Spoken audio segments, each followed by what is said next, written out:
bed bug treatment not being handled properly. So that was pretty common too. That's common.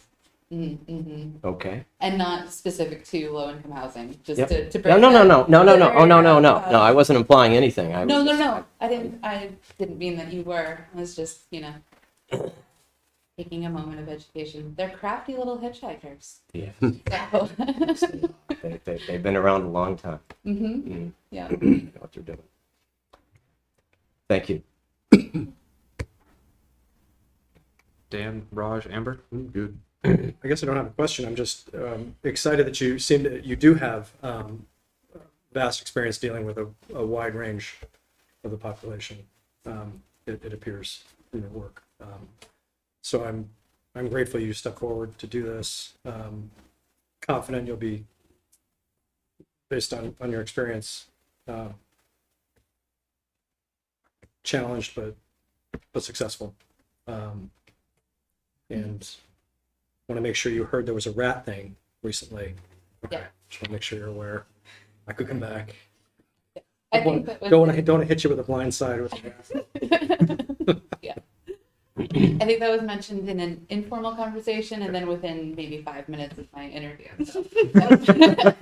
And I realize, I guess this position is, as Regina mentioned when she introduced you, we're still trying to figure out what this is long term. Right. For this position, in my mind, I see it, and, I sort of had a mini exit interview with Jerry.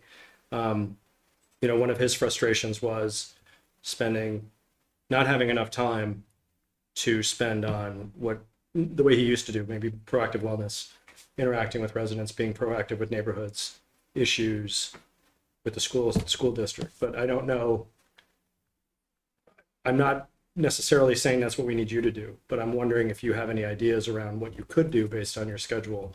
And I want to acknowledge that I really think we need to reimagine this, because this position, the way we have it structured and funded, it really kind of fit someone that was sort of retired. Do you know what I'm saying? Right. Because you're not making a living off this, but the hours you have to be very flexible. Right. So I think we're owning the fact that we have to reimagine this. So with all that in mind, do you have any ideas in that realm of what you can do a little more proactively with the community? And it's okay to say, no, this is going to be hourly as needed. I think we all get what the setup is. Well, yeah,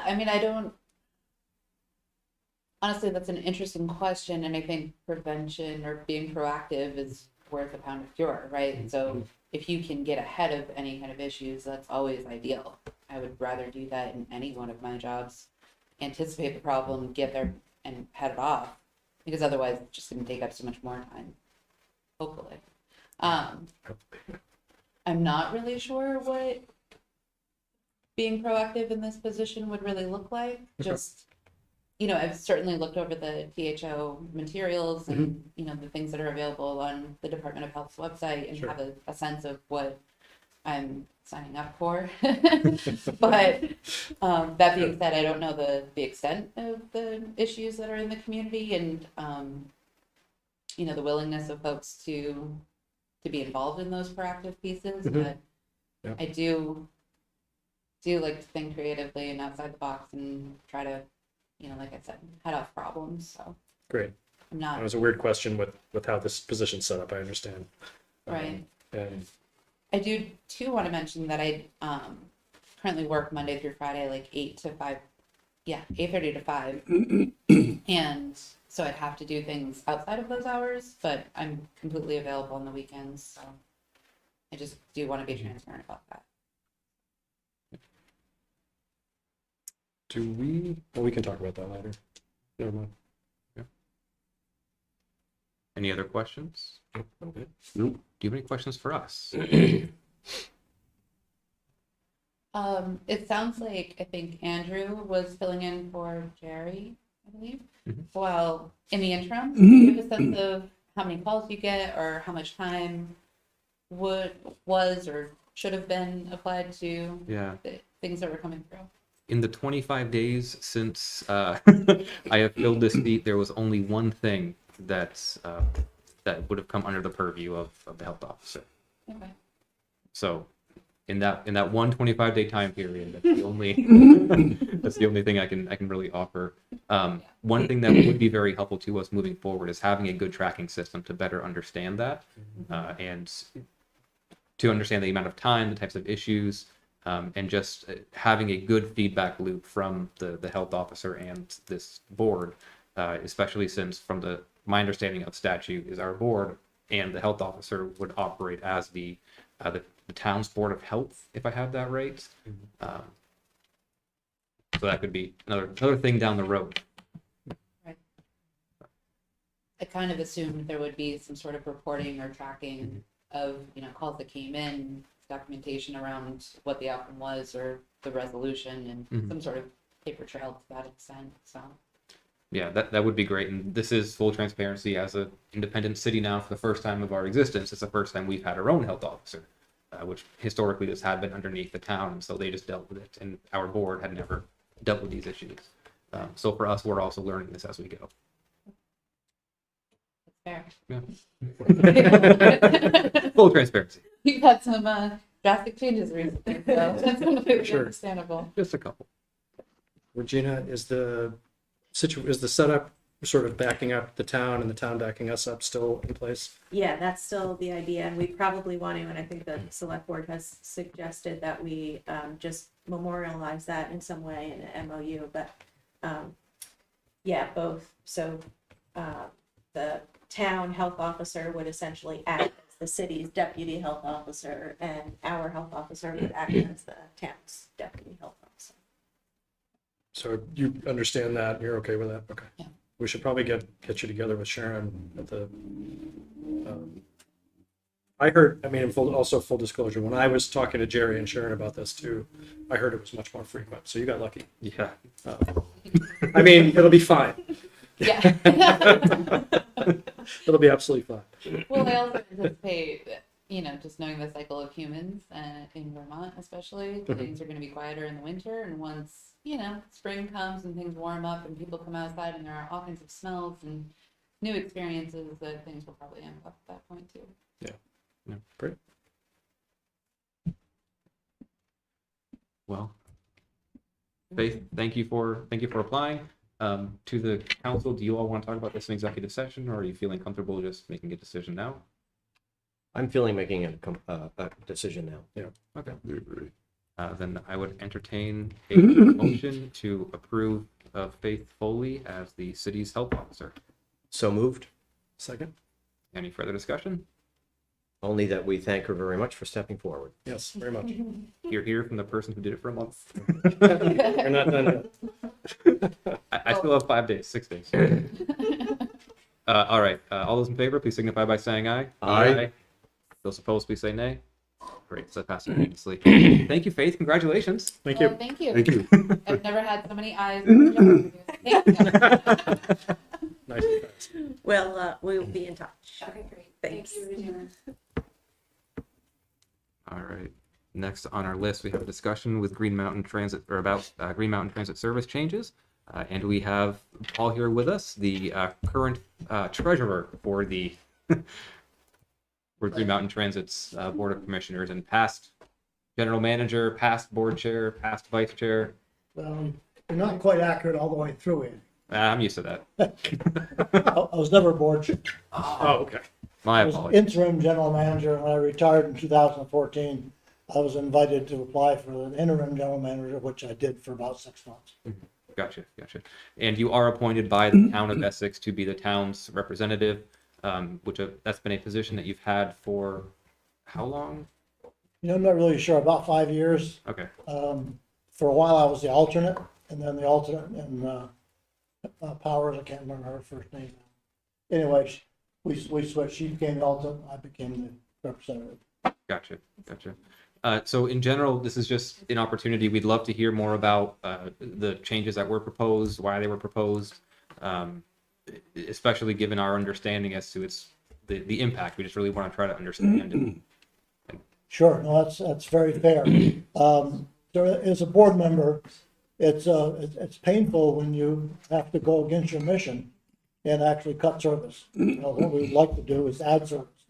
But when you look at the finances from time to time, there are things you can do and things you can't do. And one of the things that we couldn't reduce staff, but the only thing we could really do would be reduce some service. So we did that prior to to COVID settling in, and made that was a temporary decision.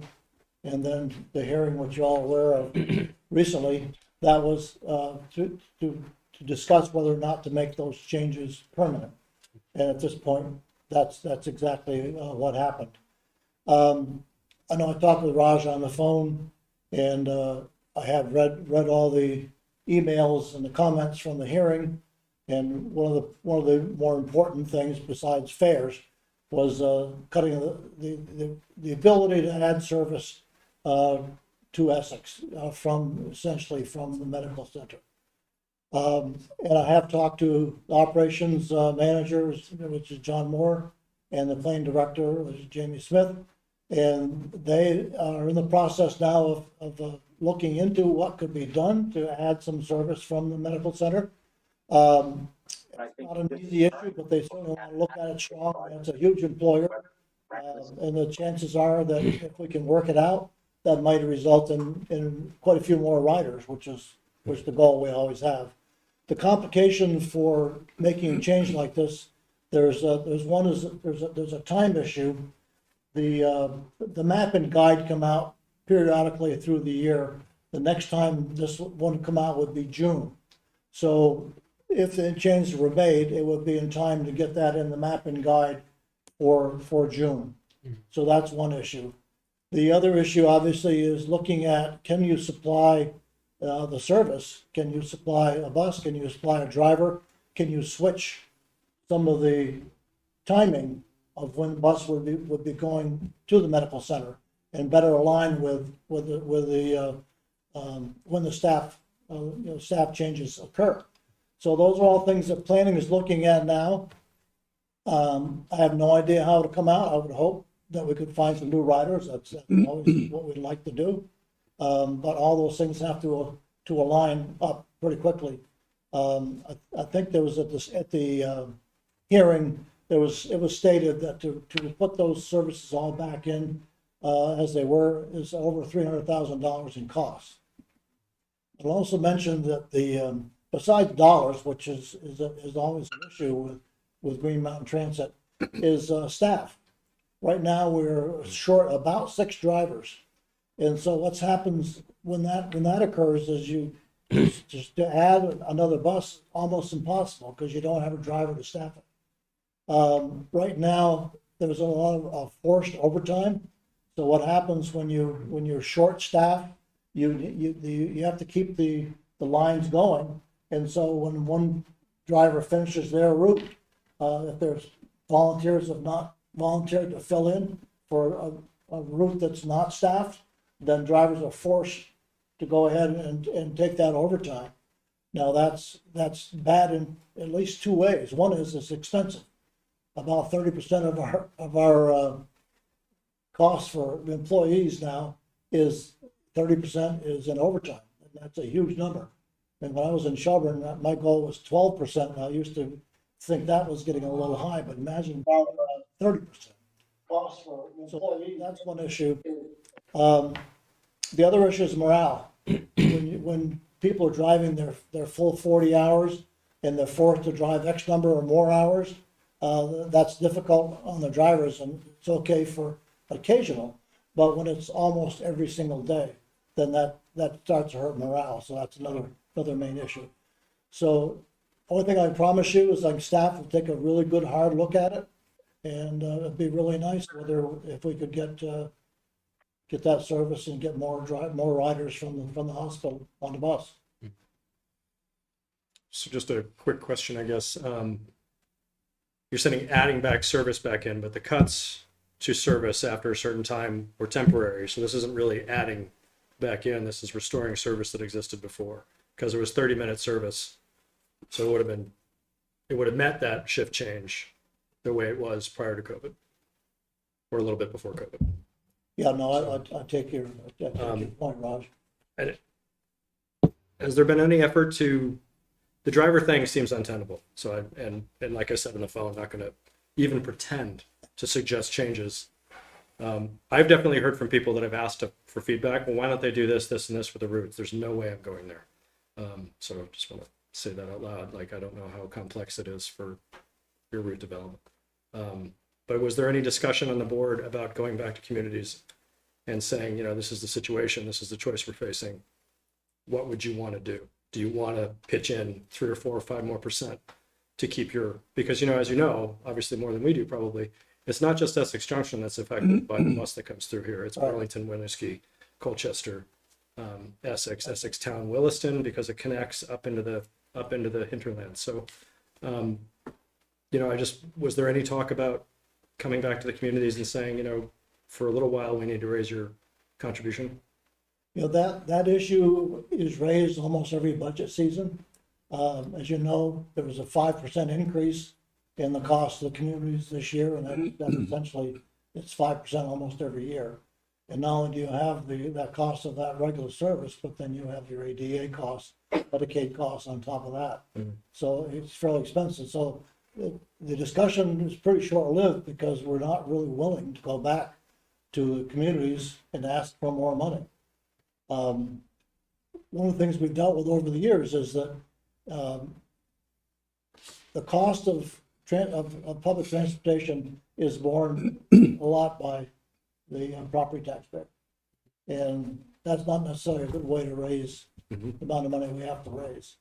There was a study done by the Regional Planning Commission about establishing sort of a broad-based tax or fee statewide, not just for Chittenden and our 5-county region, but the entire state, because we're not the only ones that are hurting financially. It's the same all over the state. So hopefully the legislature will get serious about that. The other aspect of the legislature is that we intend to reestablish fares starting July 1. Last year, the legislature came through $1.2 million, which offset a great deal of what, I think we're now about 1.94 million, I believe, is what comes in from fares. So we'll see whether the legislature steps up again so that we go fare free. So I think the majority of the board would like to go fare free, but you just can't give up that kind of money.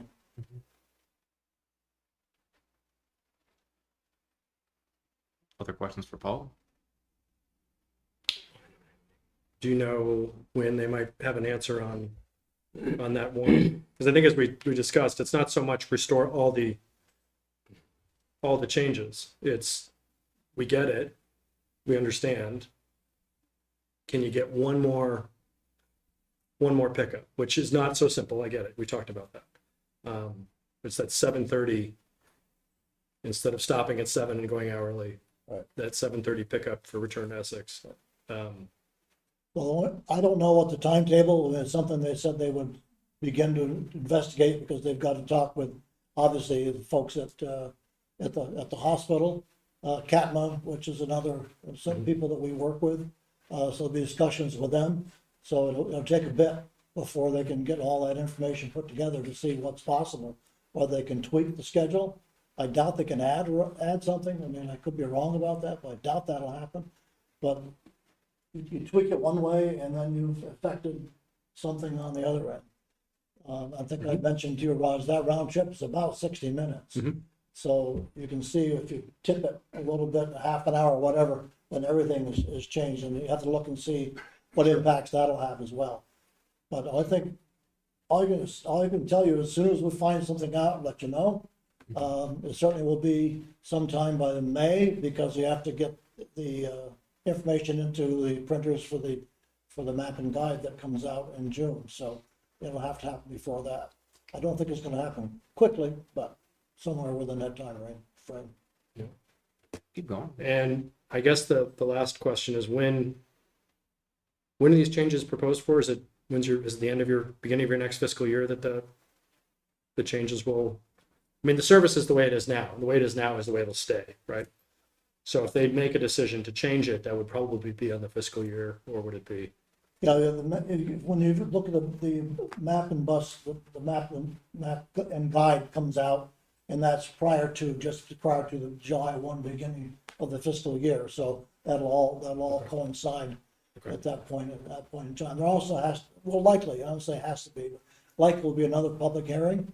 Because when you make a change like that, you gotta find out who else is impacted and give them an opportunity to be heard, how it might impact them. All right, I lied. One more thing. I do this.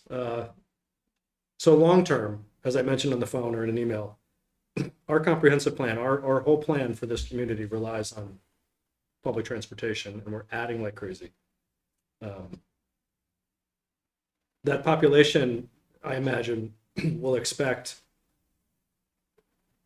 probably, I'll call it improved service into that time frame, which isn't that late at night. I mean, it's 6 or 7, isn't to go hourly, is something for this community, I think. And frankly, for the Fort, Winooski, the hospital, Burlington, it's one of the it is the second busiest route. So how do we have a conversation around getting more service, more frequent service here? How do we keep that conversation going with GMT? Well, certainly your representative should be front and center on that, on a continuous basis. As a board, we want to provide more service. We're always looking for opportunities for more service. We did a study about 4 or 5 years ago, and it had a whole number of items in line to provide more service. But then financially, you look at it and say, well, we don't have the dollars, we don't have the drivers, so we couldn't expand service. We ended up cutting a little bit of service. It's a financial issue as well as a driver issue. I agree with you, Raj, because if you start from the hospital and come this way, how many apartment buildings have been built in the last 5 years and more going up? Yeah. So, I mean, that's ideal for bus transportation. So hopefully that'll come to pass.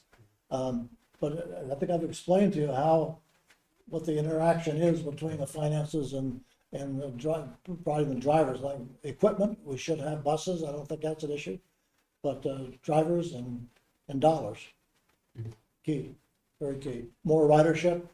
If we have fares, that's more dollars. If we can get a broad-based tax or fee system, then that'll become less of an issue. I think just one thing to just add to it, what might be for the future, I think it would be interesting to have a conversation with the board, with our board here, around if the contribution to Green Mountain Transit were to increase by X%, then that would allow for A, B, or C. And so for us to be able to have that conversation, we may have been okay with a small or modest increase to help support the increased service that went away before the pandemic or during the pandemic. So in the future, I think that would be a great conversation to have, or even just try to see how it goes. No, I think you're right, Andy, and they will be costing this out, so we'll have much better ideas of what it would cost for X, Y, and Z. I can recall an earlier discussion with the Westford District School Board, and there was one route that was going to be cut, which was out through Essex, through Industrial Park and around, and a lot of high school students and some teachers were using that, and so if you let that go, that's going to hurt a lot of people, even though it was going to cost money for the Green Mountain Transit to run it. But that was costed out, so we knew, I can't remember the numbers now, but we knew exactly what it was going to cost us to keep that route on.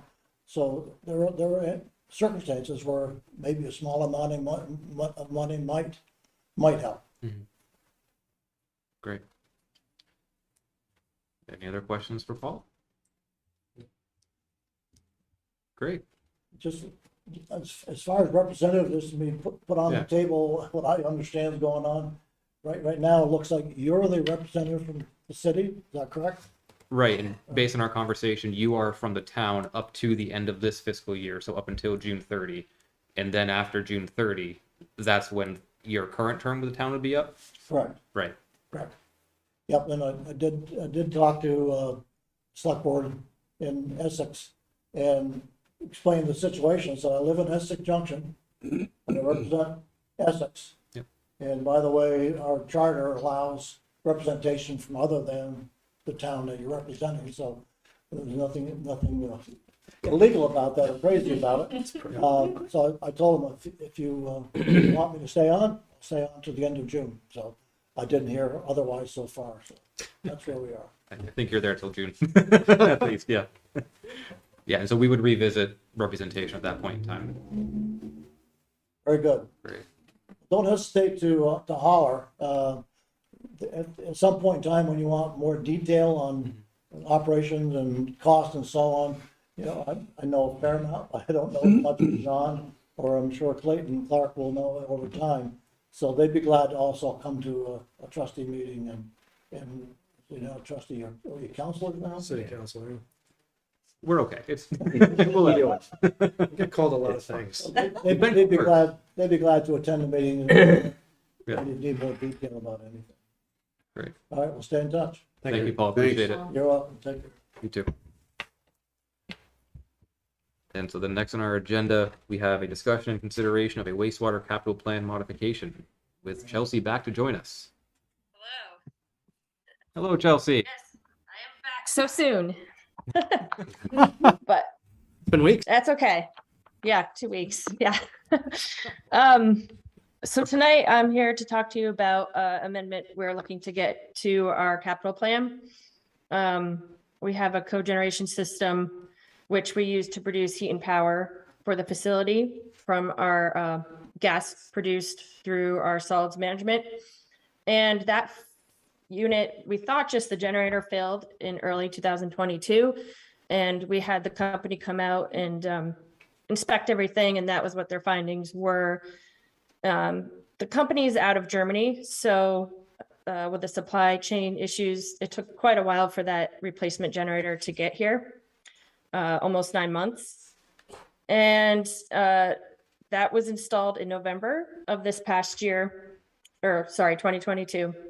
And it ran for 24 hours. And then we kept getting an alarm that we couldn't get resolved. So we had the technician, because we were so gun shy with this generator portion failing, the company is like, well, don't force starting it up. We want to come inspect it. And they asked us to take an oil sample and send it out. And so we did that, and they came back right before, or in December sometime, and found, unfortunately, that the engine also failed at some point in time. It's unclear when, whether it was just from sitting. These units are not made to sit for unused for a long period of time, and it was. So seal failed, and glycol got in the engine, and it's not meant to have glycol. And so significant damage occurred. So now we're looking to replace, since we've already invested in the generator and that nothing happened to that. It's brand new. It's run for, like I said, 24 hours. We're looking to replace the engine so that we can get this back up and running. There is a lead time on the engine so if I had ordered right before the holidays, it would get here in April. So probably I'm thinking June timeframe. But I have a meeting with a company tomorrow to discuss that. So the request for tonight is to modify our capital plan to accommodate this project, not to exceed $150,000. And we do have sufficient funds in our plan. Great. Thank you, Chelsea. And I do appreciate, in particular, when Regina let me know this was coming onto the agenda, the portion in here about the cost benefit, and that it should pay for itself within within a couple of years. That's great to see in here, because it felt like as if every year or so something was happening with this portion of the facility. I mean, that is a true statement. And if I had known the engine had, if we could figure it out when the engine failed, and if it was back when the generator failed, we would have definitely researched another company and really dived into what's going on here.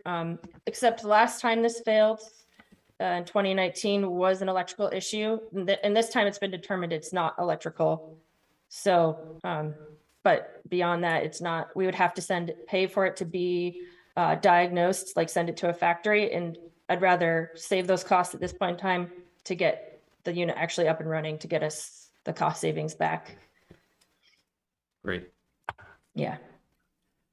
George? Yeah, Chelsea, thanks for coming in, and I think, I'm going to tell you right off the bat, I support doing this, but can I just question you a little bit about Yep. this does, and I just, tell me where I'm wrong. So this is where we take a certain portion of sludge that's comes into the water treatment plant, and it's sterilized and dried, and then this burns the sludge and generates electricity. Do I have that correct? Not entirely. Yeah. Tell me where I'm wrong. Yeah, it's our anaerobic digester. So all of our sludge is pumped, settled out of the process, pumped to this unit that is sealed from the environment. And it's heated to 98 degrees Fahrenheit, where it accelerates decomposition. And that process is when methane, which is what runs this generator, is produced. Right. Okay. And carbon dioxide. So Okay. it's a accelerated composition is how I like to describe it. So it just captures the methane and uses the methane as fuel to run the generator. Exactly. So I'm sorry, I'm digressing a lot, but I'm trying to get to the point of when you talk about the cost, how do you factor in the amount of sludge this burns off? Is that a good, that's a benefit for this thing, and do you factor that into the cost? So the only way for us to get biosolids is to have an anaerobic digester. Oh. So this is a necessary part of our process. This cogen system is a bonus, in which is, part of our energy conservation goals that Jim was really focused on. Yes. And we're continuing to be focused on.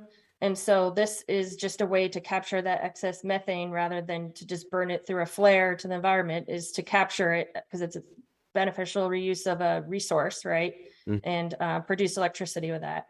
Okay. I'm gonna confess something to you. I just grilled you on all this so that people in our audience can understand what it does. So That's totally fine. one question, Chelsea, just when you said about burning off the methane, Yep. traveling into Burlington on Riverside, you can see their wastewater treatment plant on Riverside, and occasionally in the past I've seen where they have a flame burning off, and that's just sending it into the space. I mean, actually down in Montpelier, Middlesex, if you drive the interstate, if you look to where the dump was a dump there, that location, they're burning off, and it's just seems like a waste of energy just burning in, outside. Yeah. Yes. Great. Any other questions? No. Hearing none, we have a recommendation in the, I'll move that the city council amend the wastewater capital plan to allocate funds not to exceed $150,000 for the emergency replacement of the cogeneration engine. Second. thank you, Dan. Thank you, Raj. Any further discussion? Hearing none, all in favor, please signify by saying aye. Aye. Those opposed, please say nay. Great, so that passed unanimously again. Thank you all. Thank you, Chelsea. Great. Thank you very much. Good evening. I think she's up for the next one too. Oh, maybe. I'll hang on, but that's mostly Jess. True. So It's just going to be Jess. Yeah. Go ahead and move to the next agenda item, discussion of the FY24 enterprise budgets. Awesome, yeah, so we saw Evening, this everyone. last meeting, and so Jess here can explain changes between last time and now. All right, Regina, do you want me to share my screen, or do you have it? I can go ahead and share my screen. So just to summarize from our last presentation, Chelsea and I presented this at the last meeting, and promised that we would come back and take a look through the wastewater budget, especially to see if we could identify some revenue increases or expenditure reductions. So we did that exercise last week. We did make some changes, but they ultimately resulted in basically a net zero change on the expenditures or on the overall budget. But there was one thing I realized doing, like recalculating the rates. The preliminary rate changes that we calculated for last meeting were incorrect because there were formula errors in some of the files that we used to calculate the rates. So the rates ended up dropping from what we presented to you last time, but it was in no part due to the changes in any expenditure proposals. So the rates right now, the combined rates are resulting in an 8.47% increase, which amounts to just under $50 per year on an average bill. So the administrative fees stayed the same. The water rates, you can see on the first two tables here, we had originally projected an 11.5% increase. We're now down to just under an 11% increase there. Again, the increase here is mostly an increase in the admin fees, and then also the CWD rate increase that they're proposing. In the wastewater fund, this is where the biggest change happened because of the formula errors that existed in the file. So we were originally presenting an 11.35% increase. We are now down to a 5.64% increase, or about $10.50 on an average bill. So that's much better than it was last time. Yep. And then lastly, the sanitation fund, there was no change to this. And again, the increase here is primarily the admin fees. Before we move off of this, can I ask a quick question? Sure. When I was talking earlier with Regina today, and we were talking about the RFP for IT services, in this admin charge, are we assessing a portion of the IT services, especially with the wastewater treatment facility? As I understand it, they have some pretty specific needs. Yep. Yes. So what we did, and we'll have to come up with a more solid number moving forward, but the FY22 mock budget that was presented previously did include $14,000 coming from wastewater to the general fund to support the IT contracted services. So that is in there. And the Tri-Town, I think there was a follow-up question to that about Tri-Town supporting some of that contract as well. And the answer is yes, because the wastewater fund, or the wastewater budget, sorry, basically gets shared proportionately to all Tri-Town members. So it's sort of passing through that, that fee as well. Great. Appreciate that. So Sure. just because these big changes revolve around the administrative fee, do you have a very brief way to explain for people listening why that is and how it's accounted for here, like why we do it this way? Sure. So, and it looks like I forgot to include this in the packet, so my apologies. It was in there last time. But the admin fees, let me just pull up my cheat sheet here because I want to get the percentages correct.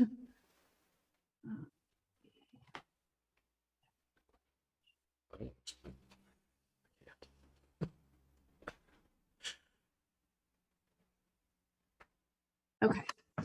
So the admin fees are essentially calculated based on the administrative costs for salaries and wages as well as finance. So that would be city manager, HR director, and communications director time, as well as all three finance staff.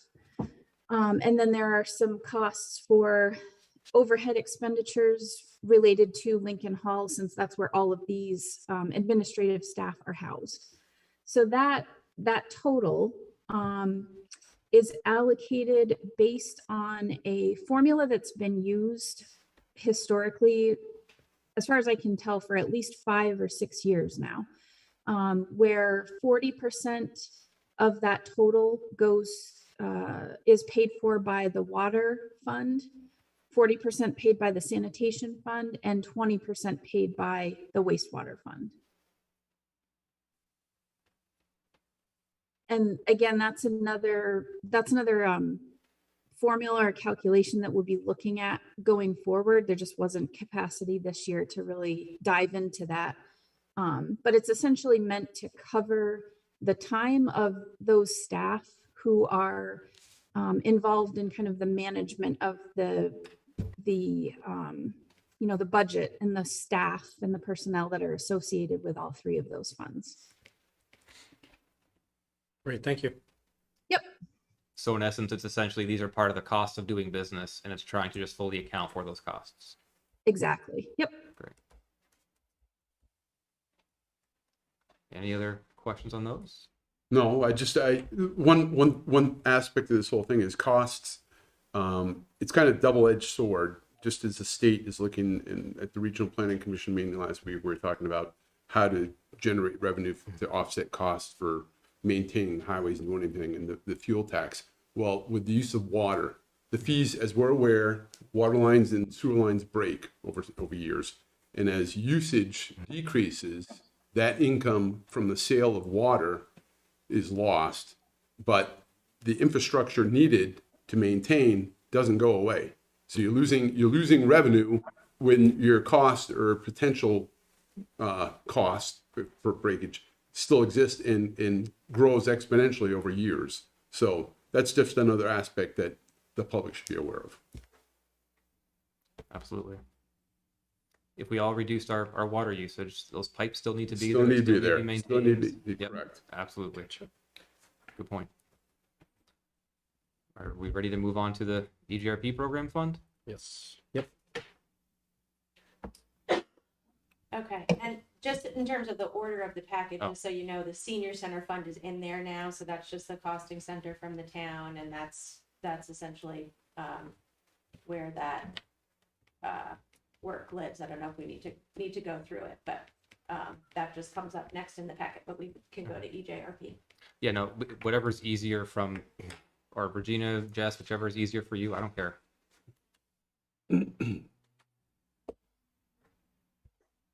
Yeah, I think that's, we don't have too much more to say about the senior center fund, right, Jess, or do you want to speak to it in any way? No, I think we've talked that one pretty well. Essentially, the budget that they provide us is kind of the operating expenses to keep the center open. Yep. And it is funded by their membership fees. And so in essence, what is in this budget is to maintain that. Correct. Yep. Great. So for anybody watching concerned about the future of the senior center, it would be status quo. In terms of Yes. what they, great. Ready to move on? Mhm. Next. Okay, so I think we've got Brad on here, and I can screen share for you. Great, thanks. Hi.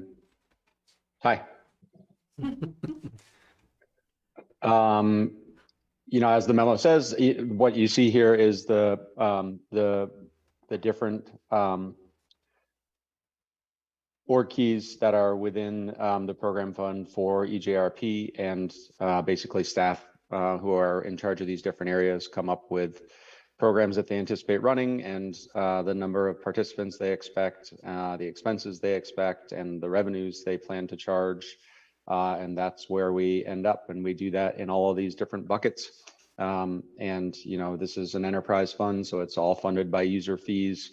As I discussed in the memo, 17 of our 23 full-time employees are paid for out of this program fund and are not paid for by the general fund or taxpayers. And overall, the EGRP budget at this point is 4.6 million.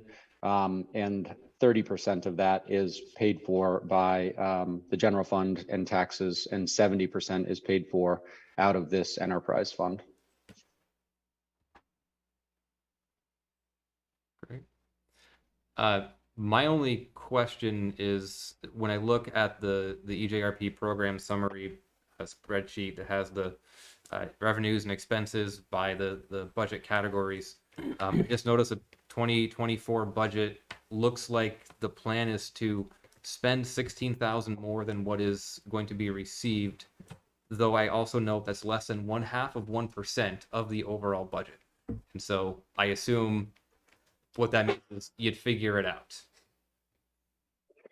Yeah, it is. And Andrew, good observation. And my original calculations, I typically work on increasing revenues or decreasing expenses so that it is budgeted to at least net zero. So there may have been some changes, I think probably from finance and probably some personnel or insurance things, the numbers that I didn't have access to. So, but it typically does work itself out. As you can see historically, most of the time we end up in the positive. Andrew, I can speak to that increase if you want. Sure. Okay. So we did receive estimates from VLCT for our workers' comp insurance, which came in quite a bit higher on the EJRP side than on the general fund side, the program side. So again, these are estimates. We'll know when we get the actual bill what that increase is, but right now we're projecting that line alone for workers' comp insurance is a 23% increase over last year. So that's where the difference is. Great. I appreciate that. And as I mentioned, it's less than 0.5%. As Brad had said, and is quite evident in the spreadsheet and other places, there's been an excess of $100,000 or more in terms of revenue over expenses anyway. So honestly, I'm not worried about it. It was just, I wanted to name what I said. Any other questions for Brad or Jess? I'm good. I do not have any. Great. I appreciate what this all does for our community. Thank you. Thank you. So that would end the enterprise budget conversation and shift us now into, as we move this discussion of the FY24 general fund budget and the consideration of warning the public hearing. We'll find that. Was G, right? Yes.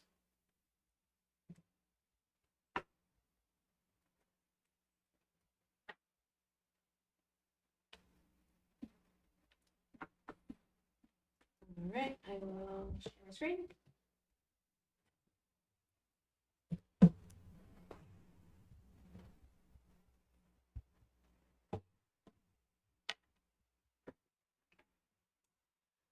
Okay, so this memo essentially summarizes the process thus far. So you had your budget day on the 6th. We had another meeting about the budget at your last meeting on July 11th, and talked about a number of changes that were addressed from the budget day at the last meeting. And then we had some other issues that we just were touching base on last week. And so all of that is now incorporated here in the general fund budget, and essentially what that does is what it would result in if this moves forward is a 1.6% tax rate increase on what folks are paying in FY23 versus what they would pay in FY24, and that's roughly $42 for a $280,000 home. The memo also includes, just in terms of a summary of new expenditures in comparison to what was contemplated in that FY22 mock city budget. So you've got a building coordination role and how that adjusts some of the roles at EJRP. You've got a full-time adult program director, half year only. There's a full-time code enforcement officer in community development that would be the full year. Also a planner position, full year. An admin assistant in the administration office, full-time. Then we've got the other increases that we've talked about kind of along the way. Then what we also included in here is just some of those one-time expenses that, if folks remember at the budget day version, those were incorporated into the general fund, and we pulled those out for the local option tax fund. So that's what you've got here. Then again, we've talked about this a few times now, but the memo describes the current general fund budget includes that 460,000 administrative allocation from the enterprise funds, and again, that being a larger increase than what happened last year, but really thinking that that's the right amount that that's supposed to be, and hopeful that we can keep that there this year. Then if you're ready, the decision for you tonight is whether you're okay with this as your preliminary budget and want to set the public hearings. This memo talks about February 8th as a public hearing. We've talked a little bit internally that you could also have February 22nd as a public hearing too, to kind of give a little bit more time for actual input if you want to adjust this or change it before we finalize it for the ballot.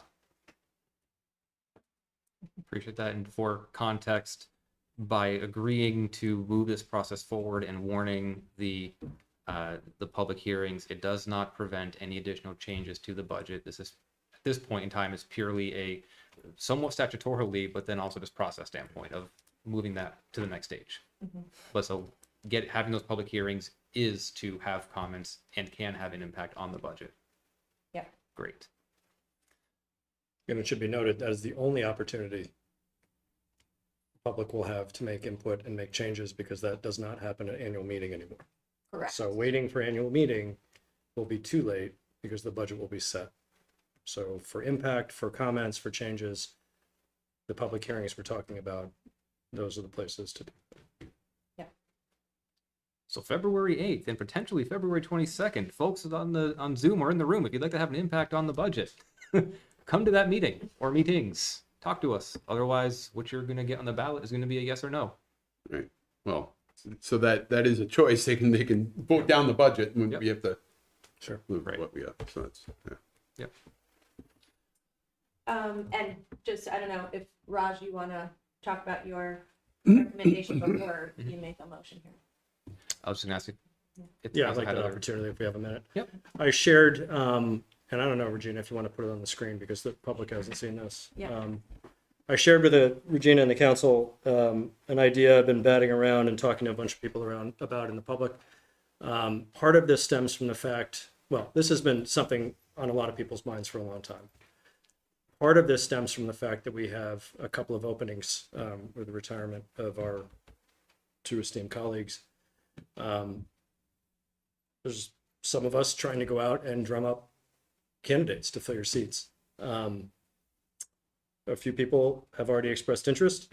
There have been a number of people I've talked to, and I've talked to in the past about other committee work, DRB planning, other city council runs that have identified significant barriers. I think you've probably all read the memo I sent out.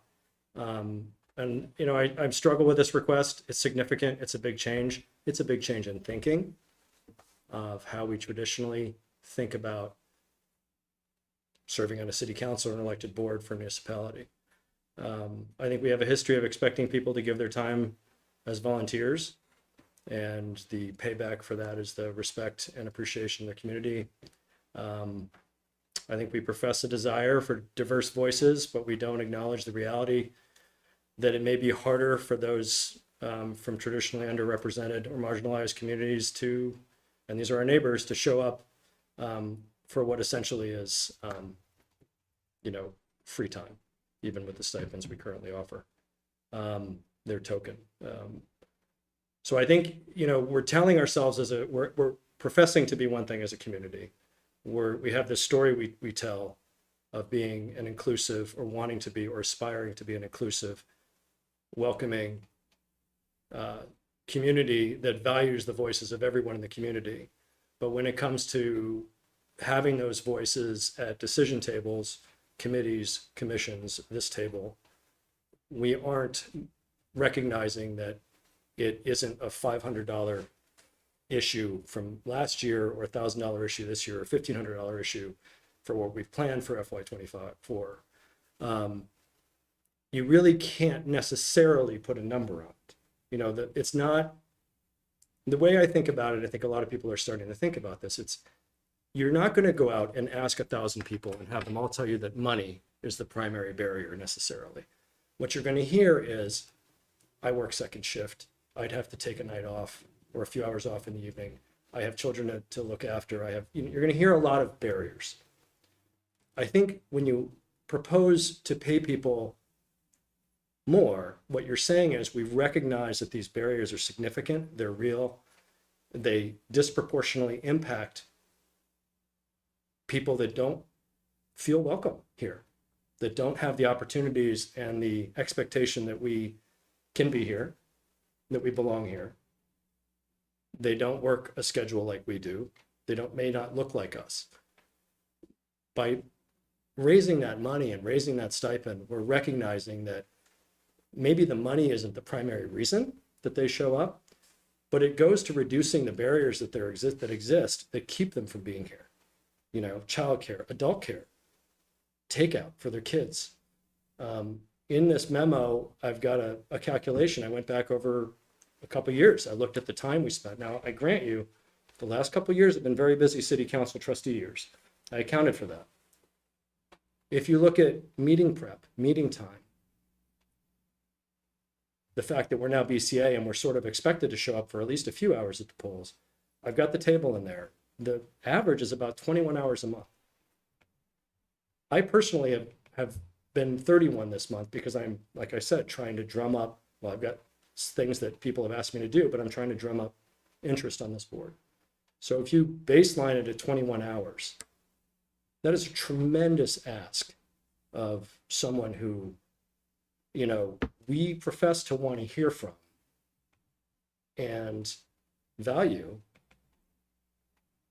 They may work second, third shift. They may work 3 jobs. They may work 2 jobs. They may be a single parent.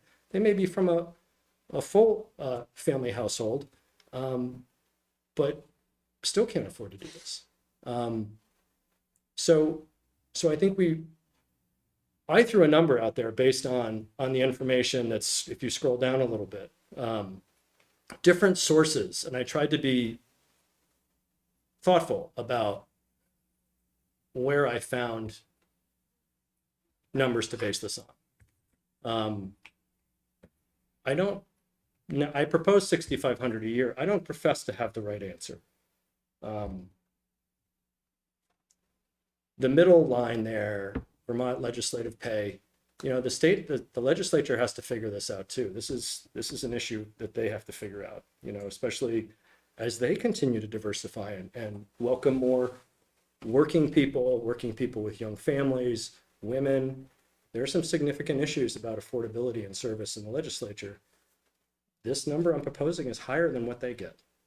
The Joint Fiscal Office for the Legislature put out a report 2 years ago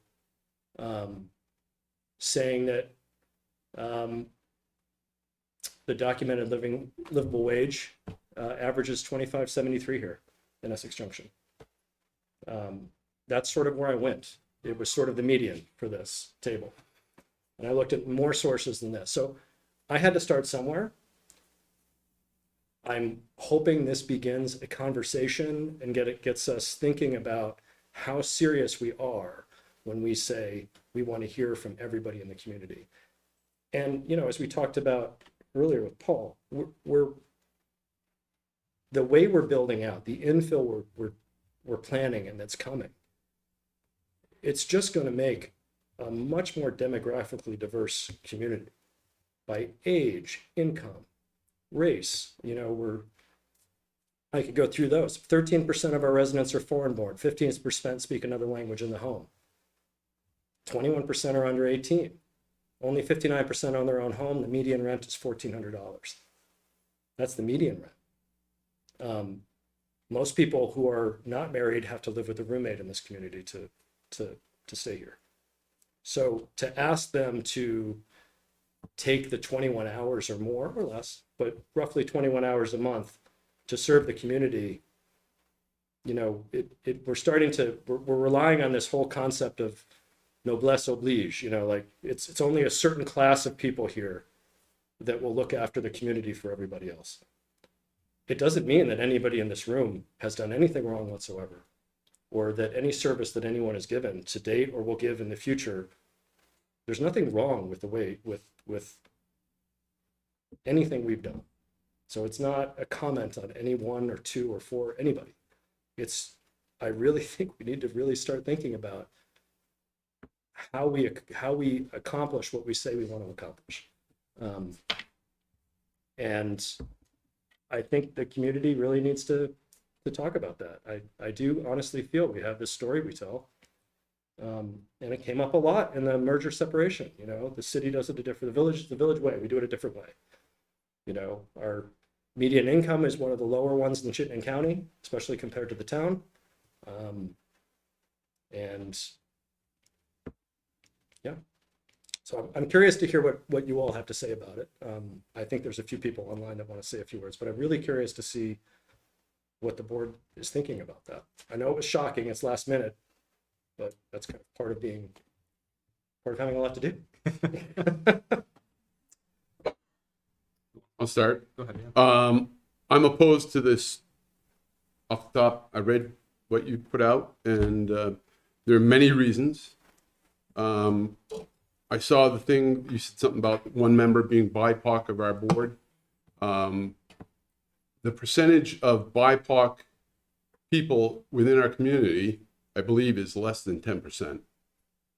Okay, and one member of our board would represent, well, 5, right? There's 5, so 20% of our board. 20% of our community is not BIPOC. I think as far as money, it's an elected process. It's an election process. There's no guarantee all the money in the world. You can make it $100 million a year stipend, and you got to get people elected. This is just money. It doesn't get a board necessarily that whatever you envision it to be, diverse, including BIPOC or what have you in the community. I'm not opposed to having a more diverse board, but I'm opposed to manipulating it or to trying to change the system, almost like gerrymandering, which I'm opposed to create something that is aesthetically pleasing for whatever reason to a board member or people in the community. I think it should be a process that's fair to everybody. Did you just say that getting a more diverse board would be an aesthetic process, just so it would look good? I just want to be clear that that's what you said. What I'm saying, Raj, is you're saying a BIPOC, not aesthetic isn't the proper word. What I'm saying is you want something, you want to, I hear a lot of times throughout my time that volunteering in different boards in this community, people like to see things happen organically from the bottom up. This comes across to me as the opposite of organic. This comes across as more of a contrived board trying to create something that people feel this is how it has to look. Okay, I don't want to see something that's changed just because we have to. We've got to give this appearance of that we're inclusive. We are inclusive to the extent whatever to show me we're not inclusive. And I hear what you're saying, but where are we not inclusive? Where we ask people to show up for the meetings, as we were saying, for the budget. They got until February or they can vote. And it's almost like pulling teeth. We have a difficult enough time trying to get people to come just to talk to us. And I just feel like putting more money at it is not going to solve the problem. I think just going out, talking to people. And when I came on this board, my daughter, I saw you said something about only one of us has a child 16, under 16. When I came on this, when I got involved in politics or the planning commission, I think my daughter was 8 or 9 years old. And I was as a single parent and working nights, weekends, and holidays and not making a ton of money, but managing to work it out. And I'm sorry it doesn't work for everyone, but to think that we can come up with something that's going to work for everyone and get representation. I remember with the select board, they had a member who worked at Global Foundries or IBM or what have you, couldn't get out of work. Well, there are many reasons it doesn't work for a lot of people, for many reasons, Raj. I just think there's no easy answer for how you're going to create this board that includes people that aren't on the board right now that you said don't look like us. So when you say about appearance, what do you mean don't look like us? Looking is appearance, I believe. Isn't that what you're referring to, the appearance? I'm referring to all of the things I mentioned. Well, you said Every don't look social like us. determinant. Well, you said the word aesthetic. Well, which is I'm which is saying a visual appearance. thing. So Well, aesthetic what I- meaning appearance. Because you said appearance, don't look like us. I think that there have been I think we should move on. various. Well, it things just, that I have just, been I not just know. appearance. I'm expressing how I feel about this, and I'm going to be off the board in another couple months. And what happens? I'd love to see a more diverse board. We have, mostly males on the board. We don't have any. We have one female member of the board. In the past, we've had other female members of the board. We had a past president who was chair of the board. The ability to. I mean, it changes over time, but I think you can get different opinions from many different people in the community. Because I've talked to people in the community. We just increased our stipend from $500 to $1,500, and now we're talking about going to $6,500. It just seems. And then we talk about the cost. People can't afford to be on the board. Well, those same people can't afford when we start increasing the stipend, and that's money that's taxpayers are going to have to pay. We increase stipends, we increase our expenses, and whatever. That's the reason we're talking about it now. We're talking about the general fund. I think we got to look at this big picture, and that's my opinion. Go ahead. Oh, actually, at the Regional Planning Commission, which I attended last week, they said in Chittenden County, I think the BIPOC community represents roughly 10%, I believe. Charlie brought it up, the chair, and the 10% of Chittenden County. I think representation in other boards around our community have pretty good representation. And I read your thing. It says we don't represent our community, and I wonder what you mean by we don't represent our community. I heard you say people that don't look like us. So that when I say I shouldn't have used the term, maybe I said, but what do you mean by don't look like us? I mean, people in our community look at this board and say they're not. That's not a place I belong. But I don't why? feel like I What- belong. That's work you have to do, I think, to learn that. I'm not going to train you on this. No, well, I think I understand what you're saying, but I'm just saying there's people. Let me put it this way. There's people that can't make the time because they can't afford to take it. Most of us showed up, if we could, for budget day. 8 hours, 7.5 hours, right? We had to take a day off. Mhm. That was a cash donation by me, by the way, to the city.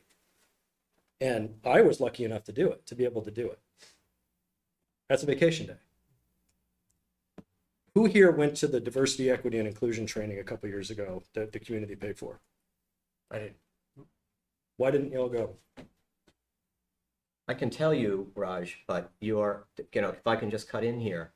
No, I've got it. This is sort of, I asked a question. This was a I'm question asking, about, and I'm going to answer your question. You said who didn't go, but the implication is if I didn't go, then I have some. no, kind I'm of wondering if it was a agenda. scheduling issue. I may have had a completely legitimate timing or schedule or something going That's on fine. in my personal life that prevented me from going. And that's what I'm trying, was it a scheduling issue just or wanna was make it that because you clear. couldn't get out of work?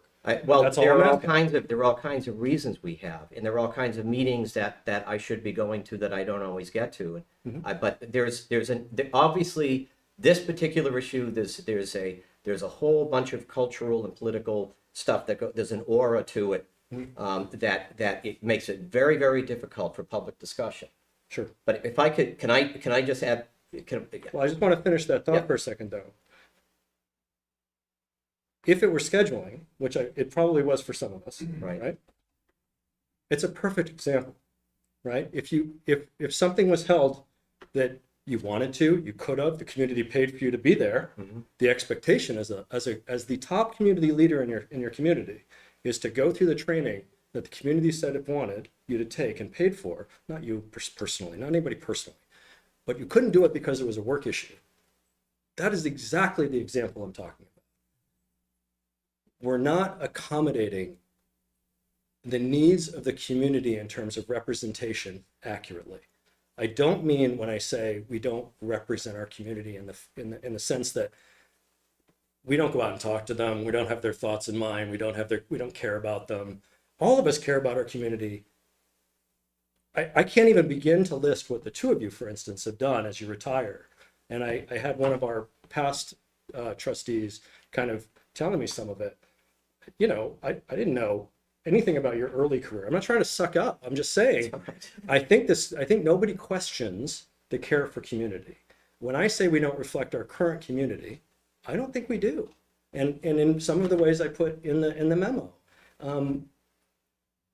And all I'm saying is things have developed in a way that we don't have any control over, that prevent people whose input we need, that or we're asking to live in this community, from being here to help us make those decisions. And again, it's not a personal comment on anybody. I don't have any ill thoughts about anybody. It's not a racist thing at all. Yeah. And it's not just BIPOC people, it's economic, it's work situation, it's family makeup, it's all of those things. So Well, you're not going to get everybody. Raj, the thing I would say to you, it's kind of like we do the whole thing with how do we reach the community the best?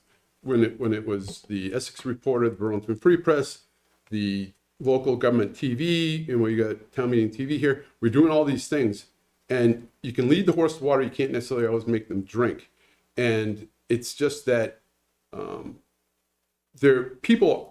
more people are getting involved than ever before. As we just said, House 42, whatever the bill was just signed to continue this change in the way that we have our meetings and vote, and people can get involved with this whole thing with web access. When I came on the board initially, and you remember, George, we'd get the binder. Patty would go around and drop off a big 3-ring binder at our house with paper in it. We got the computers. Now we're doing remote stuff. More people are getting involved than ever before. So I would disagree. I understand what you're saying to some extent. Sure, there are people that are in our community that, for whatever reason, don't feel comfortable. Maybe it's a language barrier. There's a lot of things that can play into this whole thing. We could look at it from many different aspects. But I'm just saying that I disagree with the money aspect and thinking that we're going to be able to create this better representation by putting more money to our stipend. And it's an election process. People, whatever, if they see more money, maybe they'll run for election, but it doesn't guarantee they're going to get elected. So it's a moot point. See what I'm saying though, or no? No, I agree with a lot of what you said. I mean, there have been some amazing changes to bring people into the process, and I think that can't be discounted. Yeah. I do think, to go back to something that was said before about how there's no easy answer. There is no easy answer. There's no answer that's going to say, if we do this thing, that is going to make sure that this board can be inclusive of every type of demographic that exists. That possibility doesn't exist. Right. And what I think I hear you saying is, here's a possible solution to try and alleviate some of the barriers, or a barrier to this process, instead of let's just keep doing the status quo and hope that something else changes. Right, and it kind of comes back to what you said earlier. You can lead a horse to water, but you can't make him do it. But if you're not able to access the water, or you're not allowed or able to access the water because it's out of reach, through no fault of us, I'm not putting it on anybody, because of a lot of the barriers that I mentioned, then it's pointless whether they get let or not. If you can't access it in the first place. Well, And this isn't the only thing, by the way. Yes. Can I get? Let me. If I don't want to cut anybody here, it'd be my 2 cents. I actually think it's a pretty big discussion, because you're crossing a threshold, and I think we're not recognizing it, but I think it's a significant threshold when we go from saying, I want to run for city council or a select board because I'm interested in how stuff works. I'm interested in who fills the potholes. I mean, that's what we do. That's what we do here. We're not really into broad-based cultural change. We fill potholes, we repair the machines at the wastewater treatment plant and so forth. And I think you're crossing a threshold when someone says, I'm interested in understanding how these things work. I want to support that work, versus now we're going to pay someone to do that. We're going to pay for you to be interested. I'm interested in out of my own volition because of ulterior motives. I don't have a financial interest. I don't have a personal interest in it. I'm doing it for the good of the community, but now suddenly I'm doing it for the money. And under the circumstances, it's, maybe what you're proposing by putting more money into it, maybe you get the results you want on the one hand, but I think that's a slim possibility. You could also wind up getting people who get onto this board, who phone it in, they're padding their income. All they have to do is show up at a Zoom meeting once or twice a month. They don't have to do the homework. They don't have to do the hard work of this board. Someone can just get onto this board and phone it in and collect a $500 check every month. And we're not going to be, and then they're here for 3 years and they're taking up a spot. And you may not get, there's no guarantee that you're going to get the result that you're looking for. And if I could just add one other thing, I think there's a concern here of a little bit of a defamatory thing where you're saying that people that aren't of this group, that people in the BIPOC community and others, they have to be paid. The rest of us, we have the community's interest at heart, but we have to pay those people to come onto the board. I know that's not what you're saying. No, it is absolutely But not. I know that, but that could be an implication that we have to come up with money in order to bribe people to come onto the board. See, It's a little concern. I would say that that's the perfect example almost of the current system keeping and fighting tooth and nail to keep the current system and the current people that are at the table so that nobody else is at the table. And I think the board needs to, we don't have to decide this tonight. We don't have to do anything tonight necessarily. But I think what people do need to do is start thinking about that, because you're not wrong in a way. But if you think that there's people out there that the only thing keeping them, who are also equally allowed to be interested in potholes and wastewater treatment plants, but the only thing keeping them from that is $6,000 a year. I think that's moderately condescending, and I don't think that's how you meant it, No. but that's how it's received. Doesn't matter about your intent, George. Intent doesn't matter. If you think the only thing keeping that all of a sudden I'm just going to say, ooh, $6,000, like people working 2 jobs with a kid in daycare, that they're just going to say, ooh, let me add one more incredibly complex thing and go through an election because I want $6,000 or $3,000 or $1,500. I mean, we did raise it from $500 to $1,500, but that wasn't easy. That was a conversation we had to have. And not because anybody's a bad person, but because, but what you're saying though is that No, Raj, for I'm people not to saying expect that. to be You've been talking for a compensated. couple of minutes, so let me cut back in. No, I'm talking about you say the board doesn't reflect the community. Well, it depends on what criteria you're using. You probably, if this board was going to, I could make an argument, if this board was going to accurately reflect this community, there should be probably 2 or 3 retired people on this board. Okay, if it was going to adequately reflect this community, if you look at age. And I'm thinking, yeah, there's probably lots of people out there, guys my age, who wouldn't mind, running for this board, and you could have like 2 or 3 older white guys like me collecting $500 a month. That's not going to help you, but they may say that's pretty good. I get my name on the ballot and I run. I get my friends to vote for me, and I'm on the city council, and I can collect money. I mean, you may not know who you're going to get. This is aspirational, and I admire the aspiration, but I'm saying by putting more money into this, you don't know what the result, and you could get a result that is completely the opposite of what you intended. I think that this is a fantastic first conversation. it's important for us to have, and I don't think, Raj, as you had said early on, it needs to be resolved right now, but to at least be able to hear where everybody's at. One thing to note, my internet keeps coming in and out, so if there are people on Zoom who have been trying to talk, if Amber has her hand up, I can't see a thing. Okay. Yeah, So, I'm cutting that too. so just so that that's known for anybody out in Zoom land who is watching or listening. So we do have one comment from Bridget. Happy to read that. I support the incremental stipend increase for city councilors. I think it might entice younger people to run and serve. We need to be proactive about this. I'm appreciative of the conversation you're having. And Pat Murray has his hand raised. Great. Before we get to other public comment, Amber, I can't see if your hand is raised. Is there anything you want to add? It's not raised, Andrew. I'm all set on the topic for now. Thanks. Okay. Why don't we turn it over and go to Patrick?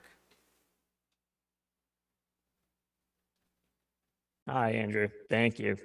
Let me lower my hand here. Can you guys hear me okay? Yep. Okay, perfect.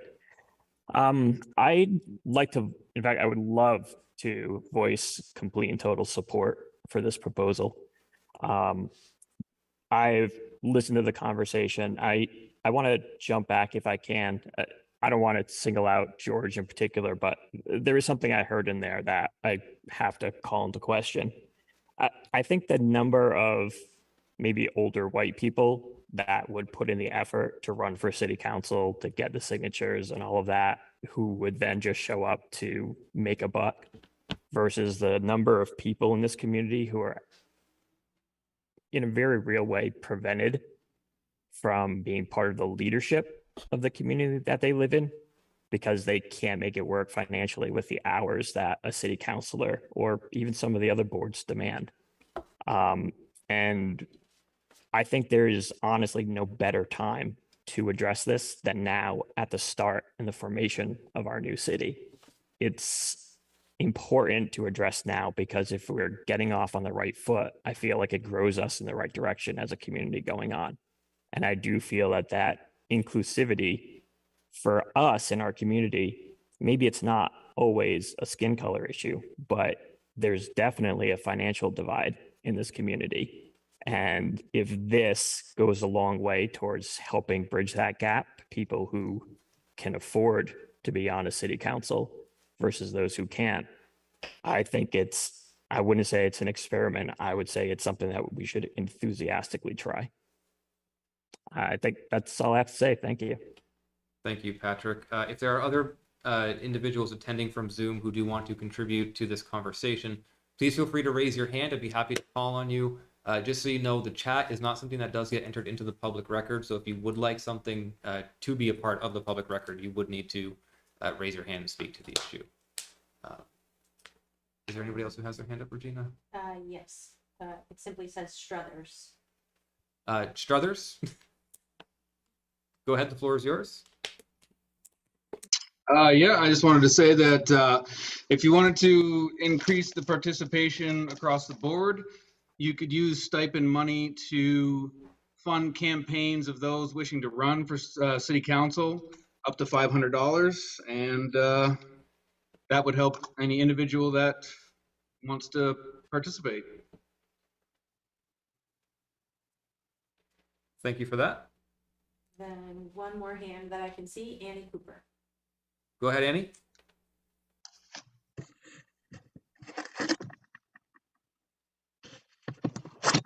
Hi. I agree with Raj's concept of the value of the amount and the stipend. I'm very put off by the lack of professionalism Raj showed to his fellow board members in this conversation. Most importantly, because this conversation seems to be preceding a previously important conversation about inclusion and diversity. And it feels to me a great deal like a little bit of showmanship to remove energy from that. But anyway, regardless, the idea is a good one. The idea is sound. I agree that economically, when I sat on the select board, when we planned the budget meeting, I raised my hand and I said, I already have a swim session plan that I've taken in money for. I will lose thousands of dollars if budget day stays this day. And I was dismissed and disregarded and told at the table that everybody misses work. But me missing what, if I'm not standing in water, I don't make income. So I agree with the concept. I agree with the fact that having the position closer to a paid position, while $6,500 is not going to pay your years long worth of rent or whatever, it does look at many different levels of inclusivity and equity that can be impactful for single moms, as Raj said, for people with more than one job, it's certainly not simply about BIPOC or anything, that it covers a great range. So I agree with the theory, and I do wish there had been more professionalism in the presentation. Thank you for your time. Is there anybody else who has their hand up? I don't see any. What I would like to propose is for now, if we table the conversation, wait until our next meeting, which will be our first public hearing on this issue, and we revisit at that time. In the meantime, just continue to think about it. We would need to make a final decision within that or the next meeting. One idea I heard as one more comment was to use the language of up to, which would allow, I think that's what Brattleboro does. Yep. Andrew brought that up. It would allow that choice to be made. If there were counselors that felt they didn't need it or desire it or whatever, then it wouldn't be foisted on them, that sort of thing. So it's just something else to think about. Appreciate that, and you're right. Brattleboro's is an up to amount. Part of the discussion at their representative town meeting was also around if you have an up to, then does that further perpetuate in us versus them? Is there and then shaming around somebody accepting the amount versus somebody not accepting the amount? I think it goes right back to there is no easy answer, and that every answer has ramifications that we might not have intended. This came up in the stipends, last comment I'll say, it just came up in the stipend conversation from a couple of years ago. There was a person in the community that was asking that they wanted to be able to get records of who accepted stipends. And that was felt by many to be intimidation, in the sense that while it is a public record, the check registers are in the packet. But the implication was they wanted to publicize. And that's sort of where the up to choice kind of thing becomes a little weird. If someone can really stigmatize somebody with that, which sort of defeats the purpose. But it's not a right or, I'm not saying there's one way or the other. It's just one of those things that these things are public, you know, so that's just that's one thing to think about. I'll just finish up my comment by saying I think that too much of the discussion has centered on money and equity and having the board reflect, and not, I think there needs to be more of a discussion about why exactly do people for many, many years throughout the state basically volunteered to be on these boards, and are we in jeopardy of transitioning out of something that has worked into the past when we start putting a monetary value on something. I would like to see a broader, if we're going to discuss this in the future, I'd like to see a broader discussion of that. There are times in people's lives when they feel they can be on a board, and there are times in people's lives when they are busy with other things. I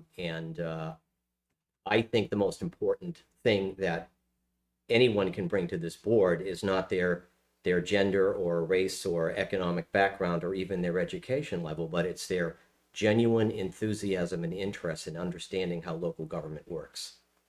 And if we're trying to assign a monetary value to that, then that gets really tricky. We have, though. We have. That's debatable. We've chosen. I we think have it in the debatable. charter. It's in the charter. What's in the charter? $1,500. We've assigned a value to it. Yeah, but that's a stipend. But at a certain point, my point is that suddenly you go from a stipend to an income. And when do you cross over that line? And that's the problem. When does the motivation become my motivation for being here because I'm genuinely interested in it versus I'm doing it for the money? And I would like to have some discussion about that. And I would love for you to, that's a perfectly fine comment. I'd love for you to reflect between now and then over the next 2 weeks about the implication of that statement, the difference of $5,000 being someone's wholehearted come to nirvana moment about why all of a sudden now they suddenly care about their community. And whether $5,000 is an income over 12 months, Yeah, 21 hours a month, Absolutely think about that. or whether it's a stipend that people who are traditionally not represented, not at the table, need to participate. Adult care also, and I think we focused a lot, you're right, on BIPOC and things like that, but this is, as I pointed out in the memo, this is way wider than that. This is all kinds of socioeconomic, social determinant. You can add all kinds of things to this. It doesn't have to be about someone's race, ethnicity. That's an aspect of it. It's a piece of it, but it's not all of it. And you know, making an equitable boardroom does not mean we do a percentage look at the census of the village and try to match that. You know, it has nothing to do with saying, well, we checked the box. We've got 22% of us are identify as a person of color, so we've done the job. That's just not. That's not the point. You know, so please do think about it and ask questions and reach out to people to see what they think.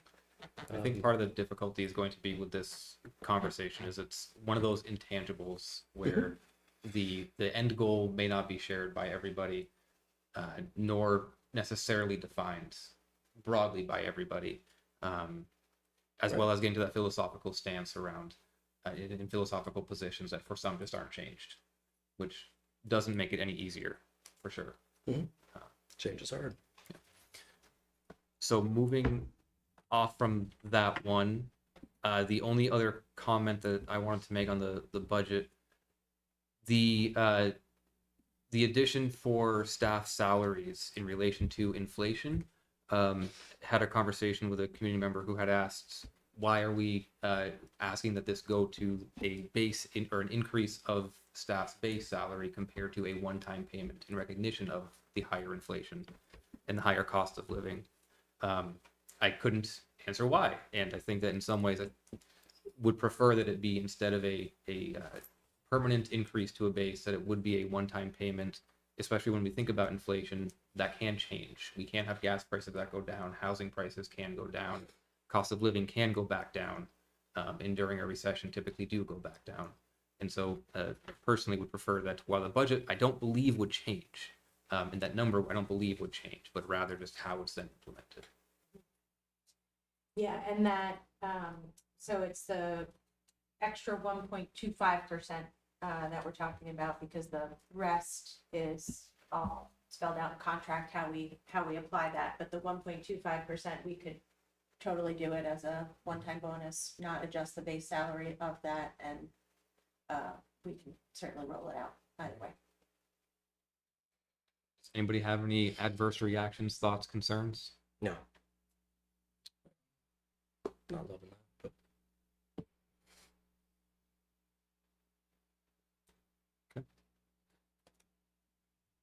So then we have in our packet a request for a motion to warn the public hearings, or currently to warn a public hearing, and whether or not to add a second one for February 22nd. Personally, I'm okay with adding the second one. I think that as we try to get more people to talk, if they can't make, or to help impact the budget conversation, if they can't make the 8th, then hopefully they can make the 22nd. As we just said in the prior conversation, trying to open it up, get more input, and obviously this plays into that. I would second your idea on second meeting, and public meeting on it, hearing on it. So entertain the motion or a motion that the city council warn a public hearing for the fiscal year 2024 proposed budgets and capital program for the city of Essex Junction to be held. Oh, do we want Tuesday? This says Tuesday, February 8th. And we don't want it in 2022 either. Oh. For whatever normal meeting is. Okay, so it is Wednesday, February 8th, 2023, and Yes. then Wednesday, February 22nd, 2023. Yes. So those dates were in the packet, 6:35. So moved. Thanks. Second. I'll second. I'll second. Frank Raj beat you. Okay, so thank you, Dan. Thank you, Raj. Any further discussion? No. Hearing none, all in favor, please signify by saying aye. Aye. Those opposed, please say nay. Great, so that passed unanimously. Is Amber still out there? I hope so. I'm here, George. Okay. I didn't hear you say aye or nay. I said aye. All right. Sorry, I'm not loud. All right, and that will bring us into business item, what was 5F, and now 5G on charter changes, I think we've got the right? No? consideration of moving the Oh. annual meeting first. Sorry, 5E, or, yeah.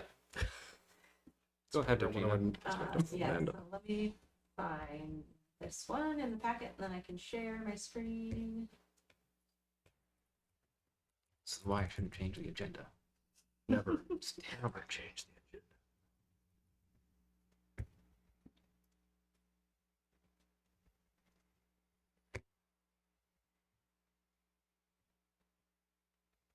All right, so this is PDF page 25 for people who are working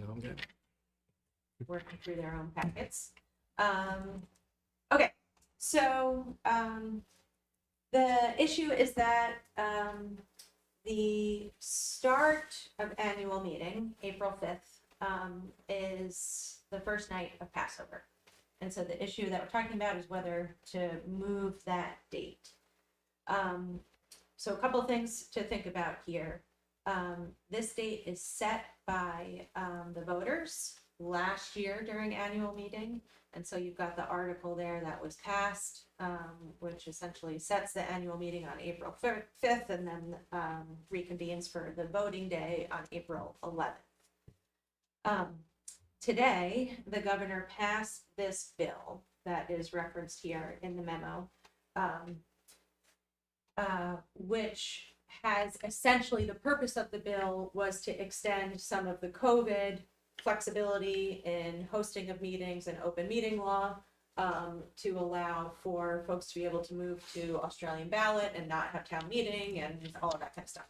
So this bill essentially extends those same kinds of things now through, I forget the end date for it, but basically this bill is not necessarily intended to change an annual meeting in our situation, but it allows us to change an annual meeting in our situation. And it allows us to push that date back. We can't move it forward. So we do have the ability to move the date from the night of the 5th to, in my mind, you would have the option of moving it to two other dates. Thursday, the 6th, but that happens to be the second night of Passover, or Monday, the 10th. And I looked through some other holidays in the memo described there. So the other things to kind of think about in this is whether the high school would be available for the night of the 10th. And it is, and today I actually have more information for this conversation because I've talked with Brian Donahue at the school. So that is the school's information meeting night. And that in and of itself does not necessarily mean it's a total conflict and we can't do this. It could potentially open up the opportunity to collaborate that night. It is, it's more logistics, it's more thinking through whether that makes sense. They are going to be hosting residents from 3 towns. We would only be hosting residents from the city. They do have still floor vote things that they will consider. We don't. They will not be presenting their budget that night because they actually do it a full week before. And, you know, that's certainly something to keep in mind, because if one of the main purposes of this night is to present your budget, even the week before is late these days because people already have their ballots long before. So some of this is just the reality of state statute and how we're trying to do these things, and they're not really logical anymore, but we have to still function in this system. So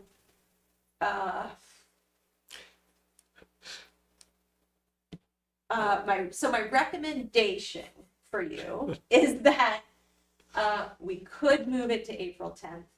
My other recommendation for you is that you don't necessarily need to make this decision tonight. It's helpful to have these dates set so we can just go forth and organize, but it's not necessary that you make this decision tonight, because it could open the opportunity for Andrew to talk with the school board chair and see if there is any logic or benefit or coordination that could happen in having this night collectively on the 10th. Yes, so I am supposed to be talking with her on the 10th, or I'm sorry, I am supposed to be talking with her on Saturday, barring anything being rescheduled.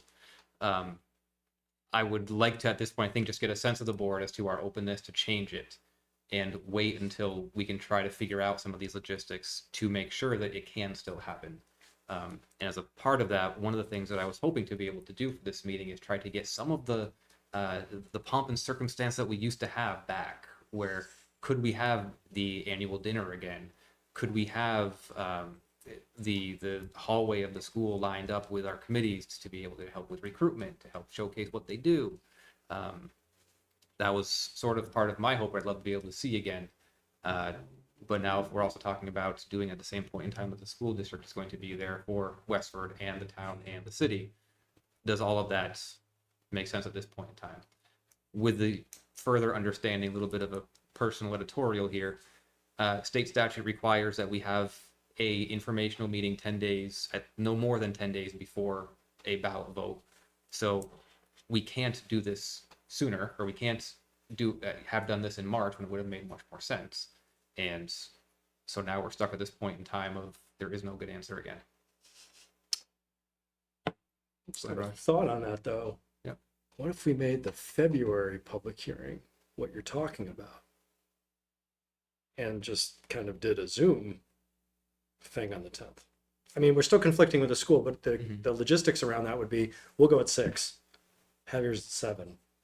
Same residents can go. You know what I'm saying? So we could do what you're saying, which is the community thing, off schedule, weird schedule. I get it. We're trying to fix an oops, a big oops. I'm not trying to discount it. It's just a thought. Like, if we're not trying to get under, you know, because it will be complex. Do you empty the gym and then redo? Then the school has to go through their voter checklist, right, to get it. So That's almost 2 out of the box. But yeah, so I mean, so we do like some kind of, I don't know if February 24th is available.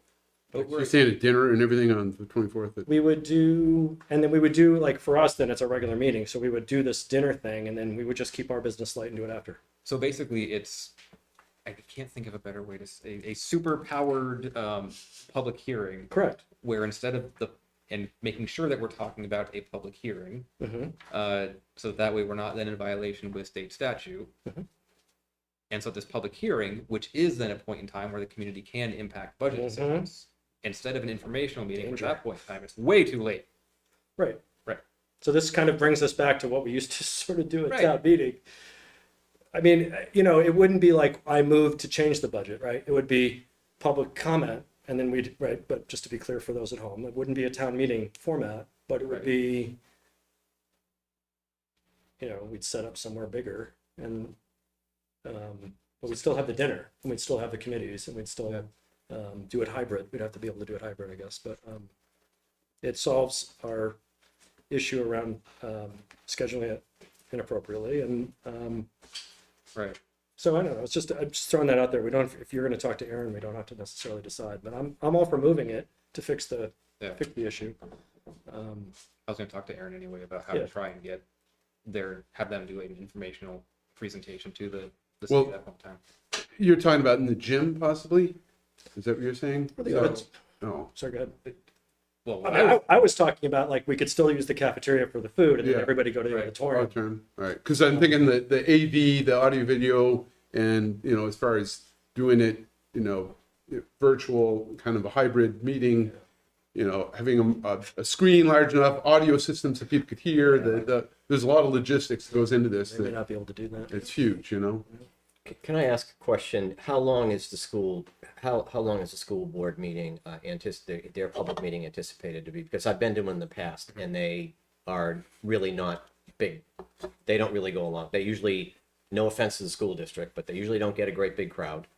And they usually go pretty quickly. I mean, that's something to consider. It is a possibility you could piggyback them.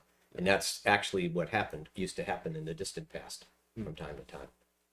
So you could do that. If they anticipate like a 45-minute meeting, then that might, if they're saying it's a 3-hour extravaganza, then yeah, no. But if it's a 45-minute meeting, then you're already set up. And then you could also snag a lot of people that might be going to the school board meeting to come to your public thing. But I'm good with either. Yeah, whatever. I mean, Yeah, Fine. interesting. Should we They vote had on to this do it. now and then we can decide later? Just kick that can right down the road a little bit. Great. I just want to make sure for folks listening at home, we did not intend for this to happen. Yeah. We intend to make it right, and for it not to happen again. So I just wanted to make sure everybody's clear that that's the sentiment. The details have to be worked out, but the intent is to fix this. Now I'm also just realizing then at a subsequent meeting, we may need to change the motion that we just made about warning the public hearing, because a part of that motion was to warn at 14 Lincoln Street. Right. So we might have to figure that part out too. Boy, logistics are fun. 2 weeks in advance too. Yeah. So it sounds like there's a general sentiment of the board to be flexible. Everybody's open for whatever will work. Yeah. And as long as we can make it work for as many people as possible. Yep. Great. Okay, and I think that's good and helpful for tonight. Technically, when it's moved, there does need to be an official decision to do that, but I don't think we need to make that decision tonight, so I think that's okay. Just making a note to Phil here. All right. I think we're now at the charter changes memo. Yes, I think now we Okay. are. Find that. Yep. So It's just a note from the Zoom world to, for folks to speak into their microphones. A little bit better. for us too. Yes. Gotcha. So yes, going into the next agenda item around charter changes and the charter changes memo. Basically, I'm proposing 4 charter changes, and at this point in time, what I'm looking for is just a general yes, okay, moving forward with the process for any one and or all of these, either as they're written or with future changes. The first one is, as we just heard about the health officer.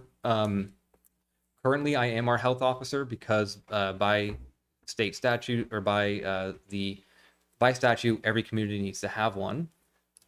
And this process is overseen by the Department of Health. The Department of Health, if we do not appoint one, then the chair of the municipal board then automatically becomes a health officer. In our charter, we prohibit any of us from being able to be employed. And according to our attorney, being the health officer is a form of employment. So we're kind of conflicting with state statute, and the intention of this is to allow for that to happen and for us to better align with state statute by adding the words unless allowed by state statute. This would not prevent us, or this would not allow for us to say, be Regina's assistant and be a city councilor. That would not be allowed. But this would rather allow for there to be the opportunity for, if the chair wanted to, and I don't, to be the health officer. That person could, and if there are other things that we then are running afoul of in this process with state statute, that could fix. I should also know, I haven't run any of this by Claudine. I wanted to get the sense of all of you first before asking our attorney for legal opinions on the verbiage. Any questions on this first one? No. The second one, I could have organized this a lot better because I am now needing to go back and forth between way too many pages. The second one is to remove the section that basically prevents us from being able to hold any type of compensated municipal office, including employment, for 1 year until after our term has expired. So, as an example, Dan, George, you two are going to be, your terms are going to be up. If there were some opportunity you wanted to become the next administrative assistant for Essex Junction, you can't until 1 year after your term would have expired. So that would prevent the city potentially from tapping into people for employment. When I did a review of municipal charters in our state, this is something that is not mentioned in any other municipalities that I was able to find, and I'm just recommending that we get rid of it. Any questions, comments, concerns? And Amber, again, I can't see Zoom, so if you have any questions, comments, concerns, just yell. Do. Appreciate it. Flew in there. No. That was great when you dragged her. Did you drag her across the screen at that same time? That was perfect. Oh, that was awesome. Sure, that'd be great. Up in the corner would be awesome. Thank you. I kind of like the float in though. That was No, Amber, can you see what's happening to you right now? No. I cannot, and it's probably a good thing. Watch it hour 2 on channel 17 tomorrow, and you'll. All right. The third one, and this will, I think, would require another discussion later on, but potentially to remove the role of moderator. In reality, we don't have an annual meeting. We have an informational meeting. In talking and having a brief email exchange with Steve Eustace, he has some merit around keeping the role in the sense of, again, if we're trying to elevate this informational meeting and try to elevate the way that it feels, the aura, that sort of pop and circumstance, then keeping a moderator may be beneficial to have some type of a neutral party. But instead of having it be somebody who's elected, it be an appointed position. So we would then just appoint the person instead of asking a potential moderator to go out and get the 30 signatures and be elected. Just a thought. I mean, one moderator, I mean, some verbiage to address potentially they're ill, they're unavailable, what have you, what we, that the chair or the board, the president of the board or whoever could appoint some, like you said, appointed position as opposed to elected. I agree with you in that sense. I agree with the idea of having a moderator as opposed to the board running it. It does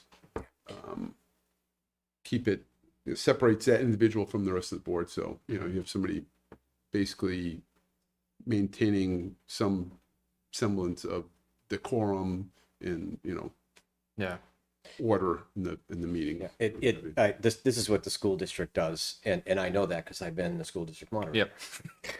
Show up at the meeting and there was, hey. So, yeah. Yep. And it is something that I realized after I did this in Berry City, Montpelier, in St. Albans City, in Rutland City, and in Winooski. All of them do not have a moderator. Instead, it falls to their mayor, which I didn't realize in retrospect. I didn't realize in the process that I was only reviewing charters for those that have mayors. So slightly different than us. So we have asked Steve to come to a future meeting to at least talk a little bit more about that, if you all are okay with this concept. Does the moderator, that's really, that's it for what they do. There's no other like special meeting we would ever have. Okay. All right. It's a show up for one day and do your thing for one day. Okay. Yep. And the fourth one is about holding the date for the annual meeting. Generally speaking, I know in my professional worlds, I've never really scheduled a meeting a year in advance. It's always felt weird to do it, and it's also another one of those things that we are fairly unique of in reviewing various charters. Overwhelmingly, the communities in Vermont do them on town meeting day, and that is written into their charter.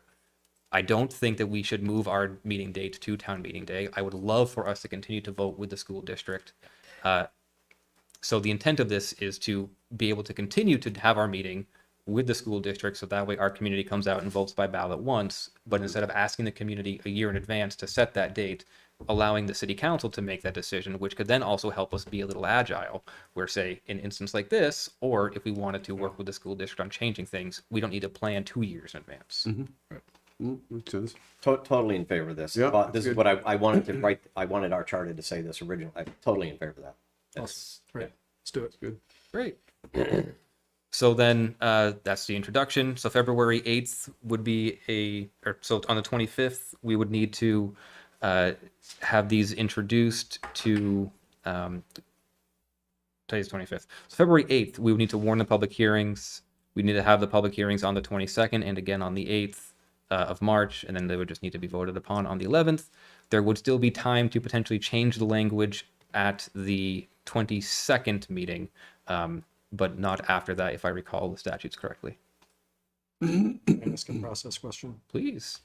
So we all had fun with charters for a while. George had a lot of fun with Yes. charters. This probably wouldn't make this legislative session then. It would be next January where this would be reviewed.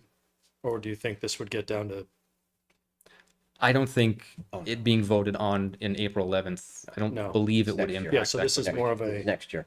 so this, none of this would actually impact our next annual meeting. Correct.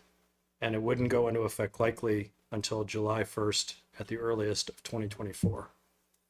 Well, or when the legislature approves it, excuse me. Right. Prior to May, let's say May 2024 at the latest. Right. May And, adjourn, okay. and I assume we would need to have, similar to our existing charter, some type of a transitional provision that would specify when this would take effect. Yep. Okay, right. Yep. Yeah, so on the ballot this year, we will still have a question of when we set the annual meeting date for next year. So we're gonna have to look at some calendars, talk to some religious leaders, figure out, yeah, okay. Yep. Yep.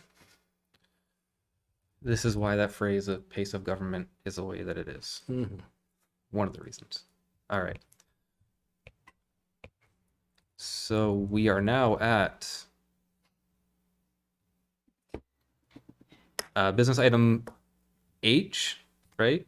Discussion of dog ordinance and rules of procedure.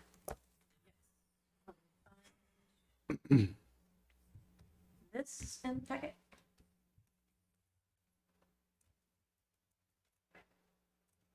Okay, PDF page 107. Let me share it.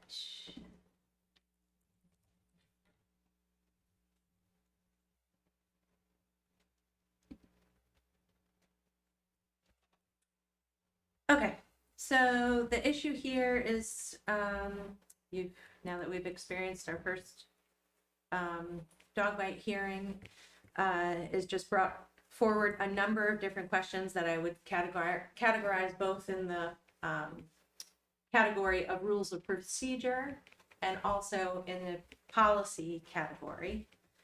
And this is not on here for action tonight. This is again another discussion item to see what you folks want to do going forward. But so the memo describes some of the procedural questions that came forward. This is just real summarized feedback that we've received so far on those questions. VLCT has a model rules of procedure, and we could certainly have that prepared for the council if you want to take that approach. And I would recommend that we do this certainly at some point, whether we make policy changes and how we manage this or not. Bigger issue is the policy level question. And so essentially what you've got now in the city is your ordinance chapter 5. That's a pretty simple ordinance. And so for this particular issue, we rely on state statute, which allows for dog biting a person, not dog biting a dog. The town has an ordinance, a dog ordinance, that is much more extensive than the ordinance that we have. And it essentially identifies this concept of a potentially vicious dog and allows the town to have a vicious dog bite hearing when a dog bites a dog, if it meets that definition of a potentially vicious dog. And it allows the town to basically put in an order that's really quite broad, up to, so not including euthanizing a dog. So just, you know, pros and cons. It's always, I would say, well, not always, but reacting to one situation is hard. If a situation happens and we feel inadequate, certainly there's a reason to think about it and look at it, but just broadly speaking, generally, if there's one particular issue, it doesn't necessarily mean a policy change needs to happen. And in this particular case, I think it was certainly vicious and it was unprovoked, and so it's a tough position to be in. But I think one potential con is a dog biting a dog is we could definitely open up to a lot of issues coming forward on that front. And that's not to say they wouldn't be important, but you folks got a lot of government business on your plate. Another pro on the list is just, again, with all of our ordinances and our shared police department, it is certainly helpful to have our ordinances align as best as we can, so that those folks can know what rules they're following in which place. So that's about it for this memo. It's got a little bit more of the detail of what's in that town ordinance. And again, no specific action needed tonight, just thoughts and discussion around whether you want to think about rules of procedure and whether you want to think about an ordinance change. Yeah. Do you want to go, Raj? I'm just curious, with the way things stand now, without this change to a potentially vicious dog, we could have the same dog biting another dog over and over again, different incidents, and there's really nothing we can do about it. Mm-hmm.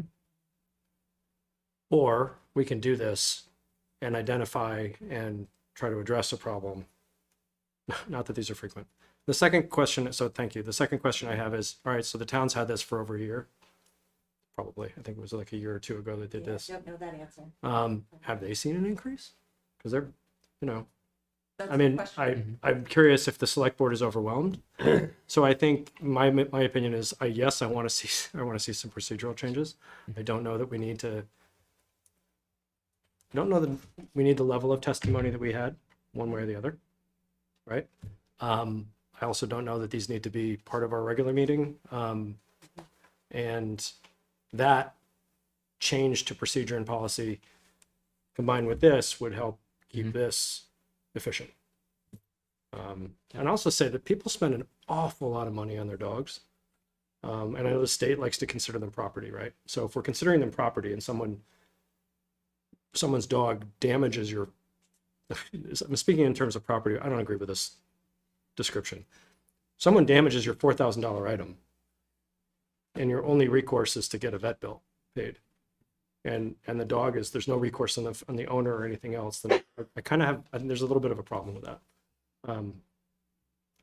It's just a weird, I don't like thinking of living things as property in the first place, but that's how we have to think about it some ways. And I think this gives us an alternative to address repeat issues. And, you know, just because the dog didn't happen to bite the human, if the dog has got a repeat problem, it was probably just sheer luck that someone wasn't holding the leash and turned around and got bit too. So it's so unpredictable that I think having more options, it's probably better. I agree with what Raj said, and I've been to several, besides the one, our own that we just had, the other 2 or 3 that I've been to in the town were exactly a similar situation where someone was walking their dog and another dog came out of a property, escaped from a property, and attacked the dog that was on a leash and under control. And in the course of what the very human reaction of the dog owner trying to break it up, the dog owner was bitten. Mm-hmm. And I'd go one step further. I think that I don't care if it's the attacking dog or the dog that's being attacked. Even if it's the dog that's being attacked that winds up, that's just trying to defend itself and bites the owner, I don't care. As far as I'm concerned, it was the attacking dog that's at fault. And I would like to make, and so first of all, I don't want to complicate it. I think we should be aligned with Essex Town. I don't think they're overwhelmed. I don't get the sense that they're overwhelmed. And I think it makes it better for the police to have a more consistent way and a more consistent way of proceeding. Can I just add one other thing I'd like to throw in here though? When we got home, when I got home and was thinking about this, and then with the incident we had, they were talking about the electric fence, and we had some issues about electric fence. So I Googled electric fence. Are they effective? What's the most effective one? And when I eliminated the electric fence, retailers or people, when you actually got to vets and dog specialists, they all said the kind of thing that we said, that if it's a big dog and if it's willing to put up with some pain, it will go over that fence if it's motivated enough. And that the only truly effective barrier. So, and again, not to revisit the whole thing, but in terms of the scope of what we can impose on one of these incidents, I would like to see some logic to it. I would like to see some, and who do we turn to if we say, well, you need to take that dog to a dog trainer. Well, a certified dog trainer. Well, what does that mean? Is there some certification that's acceptable and some that's not? Is there some remedy? So I would like to basically like sentencing guidelines in a jury. I would like to see us have a range and have some kind of a logical way of approaching this. If a pit bull attacks another dog and rips its throat out versus if someone's toy poodle goes and nips another dog on the butt. I mean, we don't euthanize everybody. We have to have some slack in there, and I would like to have some logic and rationale to it. Wholeheartedly agree with everything that you just said. Okay. And for one, yes, these need to be their own meeting. We can't have this as a part of our regular item. Having some kinds of procedures would be very beneficial, as well as I think the five of us are generally concerned community members who want nothing but the best for our community. But I don't think we are animal control experts. No. And I don't think we are experts in how to control or train an animal. But yet we are going to be put in the position of trying to assign to these situations what will best control an animal and prevent something from happening. We're also not animal behavior experts. And so being able to get into the mind of an animal and say, yes, this is why that happened is going to be very difficult for us. So I think those are all some things that we're going to need to contend with, and to the degree possible that we're able to get some expert guidance on that, whether that's the sentencing guidelines that you mentioned or something similar there too, would be very beneficial. Also, the other thing I'm curious on is, given that we have the dog park in our community, there isn't one in the town of Essex. Indian Brook kind of is functioning as that, but it's a different story.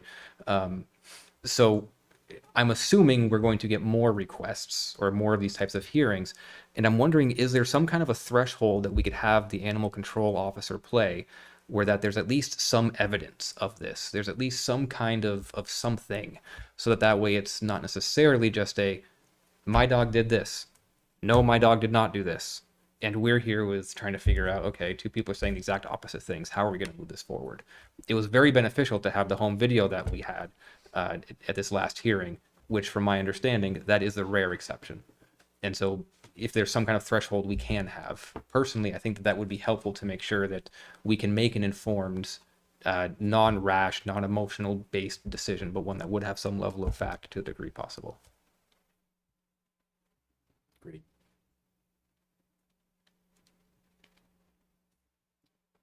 Dan or Amber? I concur with the comments, Raj, George, yours. I mean, it's not an easy matter to handle. And like Raj says, it got quite lengthy with the comments from other people. To do that in combination with the regular meeting, it just extends it. It gets too much. It would have to be separate. I think the best way. I agree. Everything said so far, in that it is going to be difficult to determine when you've got, you know, he said, she said, who said, this person says this, and dogs. But if there can be evidence of a dog bite, pictures, whatever, medical, you know, facts that are presented obviously are important to see. And yeah, it's there's no easy answer.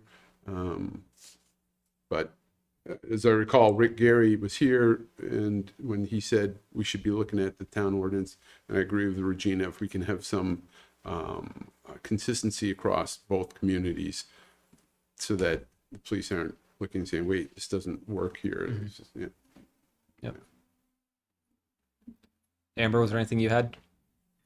Yeah, I agree with everything that everybody's already said. The only other piece I'd add is if VLCT or other folks have trainings specific for us to engage in, then, and its staff happen to see those, that would be great if you could pass it along as we try to navigate these new territories like cannabis committee, liquor control and stuff for things that we're just getting thrown into that we have no idea really what the process is. Mhm.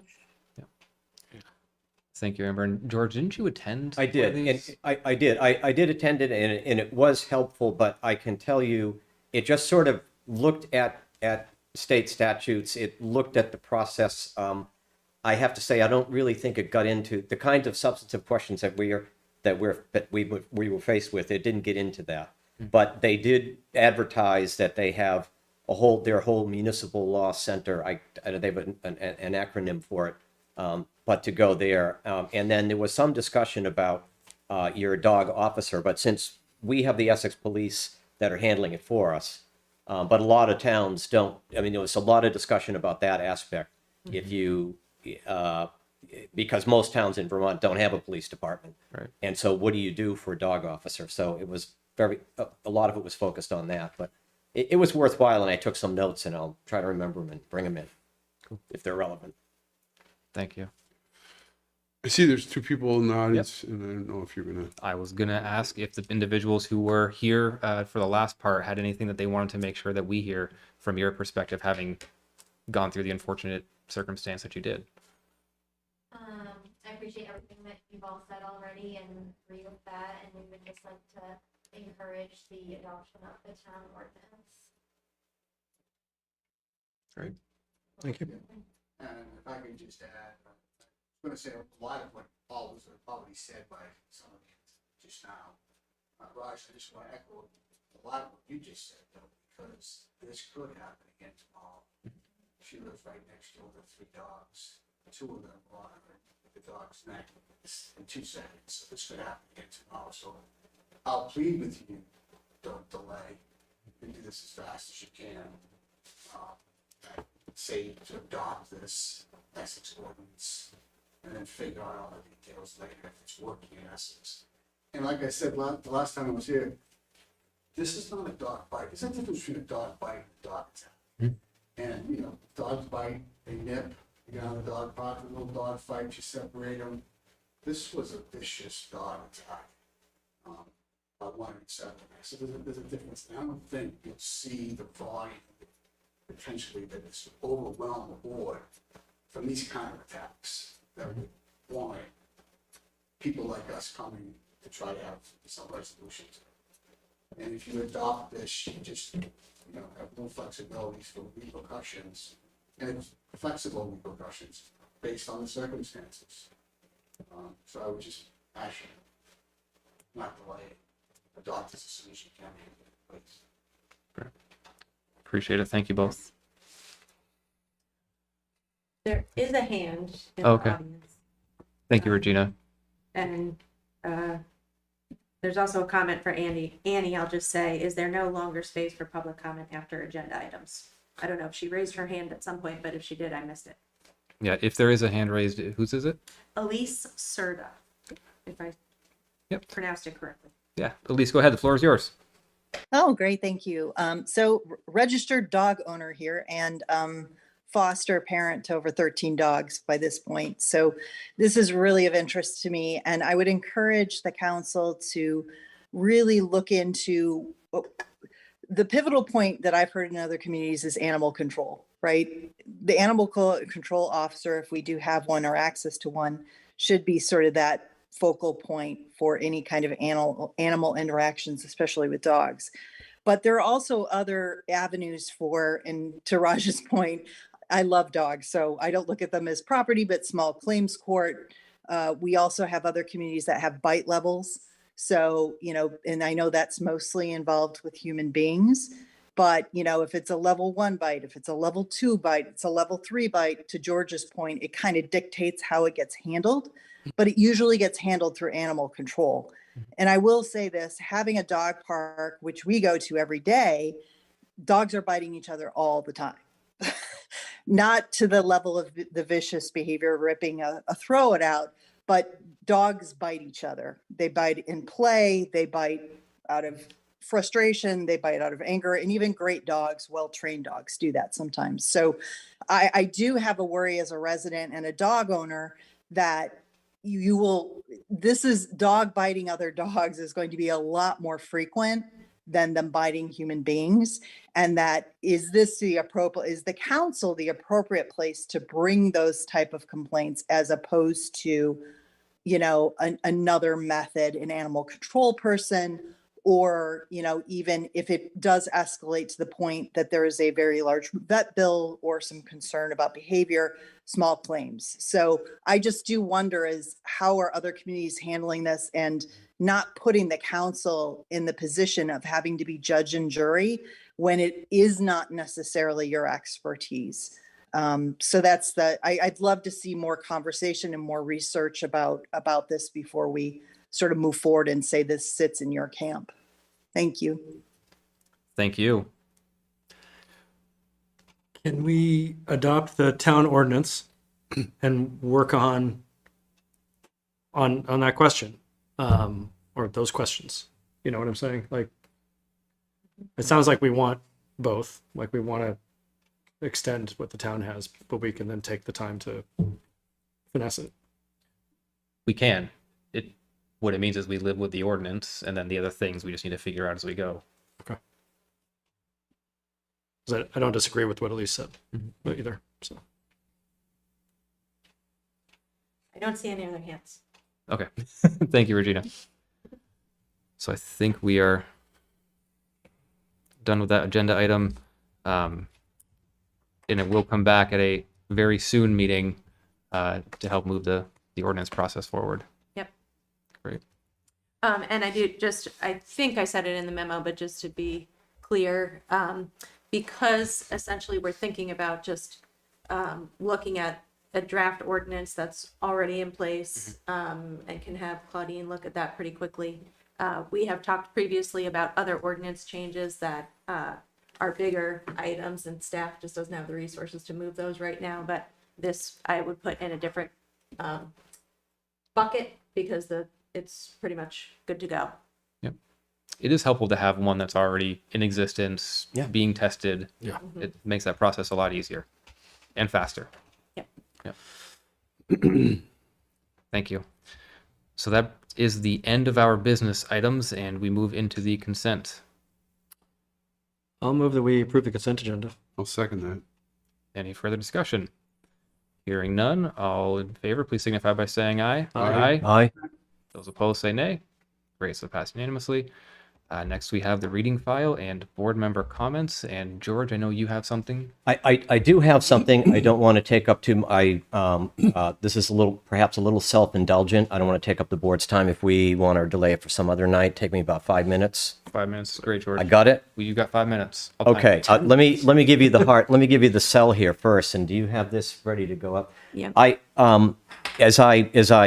As we have our swan song coming off the board, Dan and I, we used to have, and Anne remembers, we used to have a kind of a blue sky session at the beginning of each new trustee term, where we talked about things, short-term goals and long-term goals. And one of Dan's long-term goals way back when was to have an indoor recreation facility. And so people who think they've been thinking about indoor recreation facilities, my colleague Dan Karen has you beat by many, many years. Okay, it's something we've always wanted to have. And one of the problems we had was, where do you put it?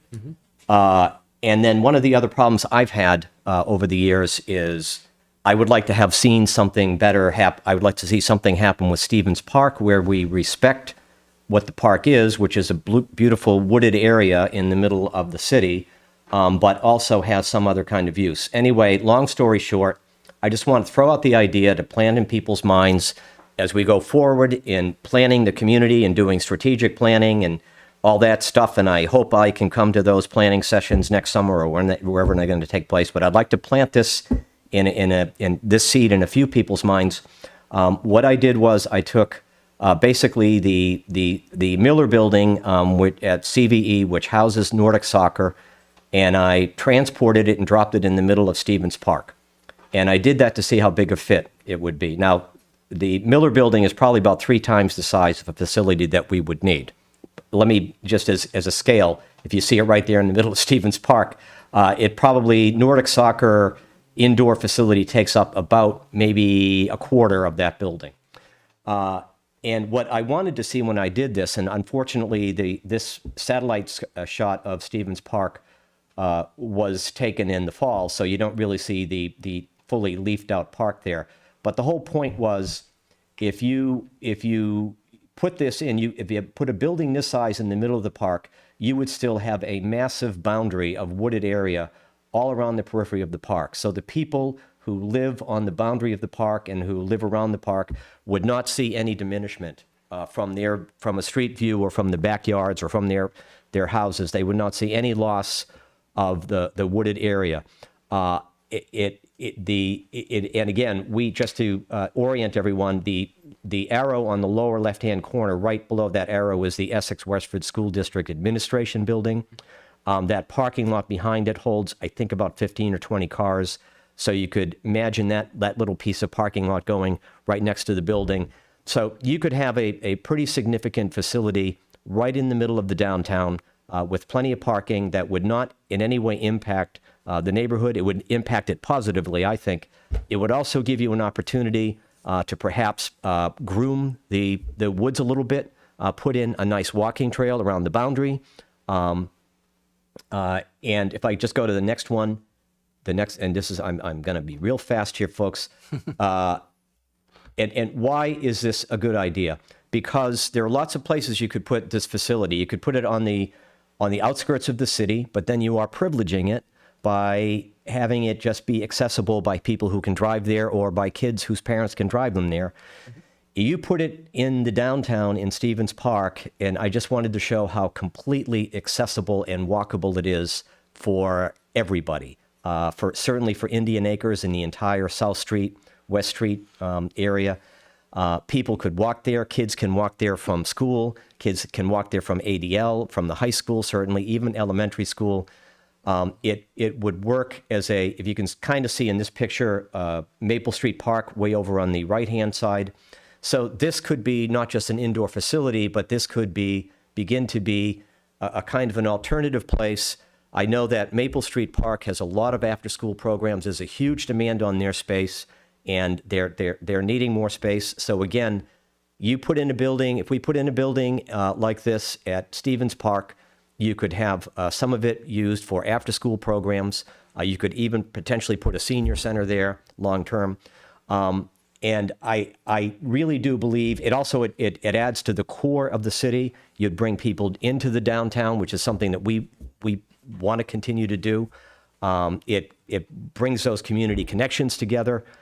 I just wanted to throw it out. Long-term project, but when we're planning for the future, doing strategic planning, I think this is something we should definitely have in mind. And again, let me emphasize, I think the biggest problem you're going to have in doing something like this, besides obviously the funding, is that the people who live on the boundary of the park are not going to want to lose their wooded area. I've been around long enough, and no matter where you are in the city, people who live on the boundary of some beautiful wooded area never want to lose that wooded area. But I think we have to have a respectful conversation if we decided to go in this path, that we would have a minimum impact, and it would actually be an improvement. And by the way, the park is a public space. It's owned by the city, and it really should be utilized by the whole city. I'll finish by saying, I know at one time there was a playground in that park, and the use of the park has actually declined over the last 30 years. And I don't think it ever really got off the ground. It's just been lying fallow, and I think that you could finally find a use for this park that would be a win for everybody. So, want to plant it in everyone's mind. When you start thinking about big picture stuff, maybe this will continue. So you're gonna run this project? Yeah, Retire I from the just board? live right down the street. No, everything George said, I agree, but the park is underutilized. And when my daughter was very little, we used to go there, and there was a slide, and there was some bouncy metal animal things on springs, and I remember her getting stung when there was a beehive in one of them. But anyhow, the park itself has problems with water drainage, water pooling, and the trees in a way, it's double-edged sword, I guess you could look at it. It's beautiful, but it also prevents people from being seen. Some nefarious deeds are done there. I'm not going to go into details, but I've talked with police officers here in our community over the years, and they concur with that. So by clearing out some of those trees, letting some sunlight in there, it would dry it out, and more eyes on it. People would not be so bold to do things when they're being watched by other people, maybe, and can be seen. Yeah, I know when I first saw this, the first thing that popped into my mind is you could essentially replicate much of what the YMCA does in Burlington. Exactly. But have that right here in Essex Junction, where Yes. so many people could walk, bike. Did you say indoor pool? Indoor pool, maybe even an indoor hot tub. said if it was indoor possible. Well, let's not go crazy here. But there's A various helipad on the roof. No, we don't want to go too crazy here, but I think it is something to definitely think about. It's so interesting. Yeah. And that's a massive building. You need a building maybe a third or a quarter of that size. I think that Let's just do it. the lot itself, I think the park's 8.2, it's over 8 acres. Really? Yeah, I thought it believe was it or smaller not. than It's that. amazing, isn't it? Wow. I think that it's a great big idea that Yeah, that's all. I just wanted to see what would fit there. Yep. And that it fits perfectly. all right. Elise, I think I see your hands up. Yeah, talk about like minds, George Tyler. So there is a community group that's gotten together and been talking about Stevens Park in relation to a grant opportunity that's available. And the idea that came up, I live in the neighborhood too. I'm right down the street, so I have to say that. And talking about bringing more arts to the community. So I'd encourage, I understand and get that, rec might need more room, but I'd really like to see how we could bring more arts into the community. And then also the walkability, I think, is key here. The concern as a neighbor would be parking and the traffic. West gets pretty busy anyway. And if we're looking where are people, coming in, but I love the idea of utilizing that park. We walk past it all the time, and it's just not used for anything. And Dan is right. We do have issues with crime in that area. You don't walk through that area right now because there are hypodermics that you see on the ground and things like that. So I think putting something in that space that draws people into it would be fantastic. And I would love if people could walk to theater there, like a theater in the park. That would be awesome. I think you could probably, somebody from Essex Players who might be interested in finding a home. So I just want to say, I love this idea. And I think we could really get some community members on board to help with this. And I just think it's an amazing opportunity. So I'm all for it, George. Let's come up with something good. And Lisa, and I didn't pay you to say all this, right? Okay. Amazingly enough, no, George, but you should probably give me $6,500. If I could just, one other thing I had meant to, at the bottom blue arrow, if you go back, or you don't even have to go back to the thing, but the Essex Westford School District Administration building is right there. And they have another building up in the town, and that's because neither building is the right size. And I think, I'm going to make a long-term prediction, but I think within the decade, that building is going to be available. Mm-hmm. I think eventually the school district is going to want to consolidate. And I'm going to guess, boy, we play musical chairs with buildings, but the town is already talking about building a new administrative office building. I've always felt that 81 Main Street is the perfect location for a consolidated school administration building. It's right next to the high school. It's got a great big meeting room in it. It'd be perfect for them. So if all that happens and you have some constructive, visionary conversations about these buildings, that little building right there, what we used to call the Discovery Museum, that could also be a senior center, an arts center, and you could combine it with whatever you're going to do in the park. So I think I'd like to get people thinking at least about this as a real opportunity to win all the way around, really improve the area and really help revitalize our downtown. Yeah. And accessibility for everybody and not just for people with cars. Yep. Well, Very cool. another offshoot of this whole thing, the park itself on Southview Road, if you enter Southview Road from South Street, the road itself is extremely wide as you turn on off of South Street into Southview. And that was intentional to allow for parking for Stevens Park. And as well, when you round the corner from Park Street onto South Street, there's a white house on the corner, and there's a patch, an opening that's part of the park that would allow, I guess, I don't know if you could put a curb cut there, but even further up where the signage is across from Southview Road, possibly for a curb cut there to enter the park or what have you, So there's many ways, or like George said, right where the Essex Wexford School District uses that building was the Discovery Museum, that there's a path that walks through the back there. But as Elise was saying, it's risky for many people to walk back. Oh, yeah, sorry. Very much so. The school district, they don't like to be there after dark. Yeah. Go out to their cars. Exactly. That's Yeah. what they've told me. Yeah. Only comment I wanted to make, changing topics. In our reading file, we have the permit application and events that are planned from Champlain Valley Expo.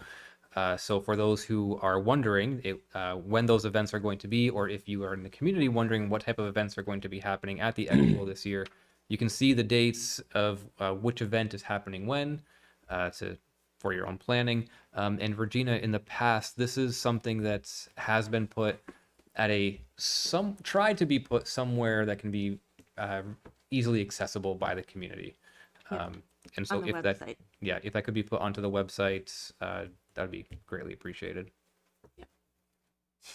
Will do. It's too bad they haven't identified who's in concert. It's like a lot of higher ground on here. And I'm kind of like, who's going to be? Yeah. Sorry. Any other questions, comments? Great. I would entertain a motion to adjourn. Move adjourn. Whoa. Second. Wait. Whoa. What did I do? What did I do? There is a hand. Oh, Annie Cooper. Annie, go ahead. Remove the motion. Hi. Earlier I tried to, I guess I'm just out of sync with how the public comment is working. I don't seem to be, I understood it should happen after each agenda, whatever. My comment is about the Stevens Park idea and stuff.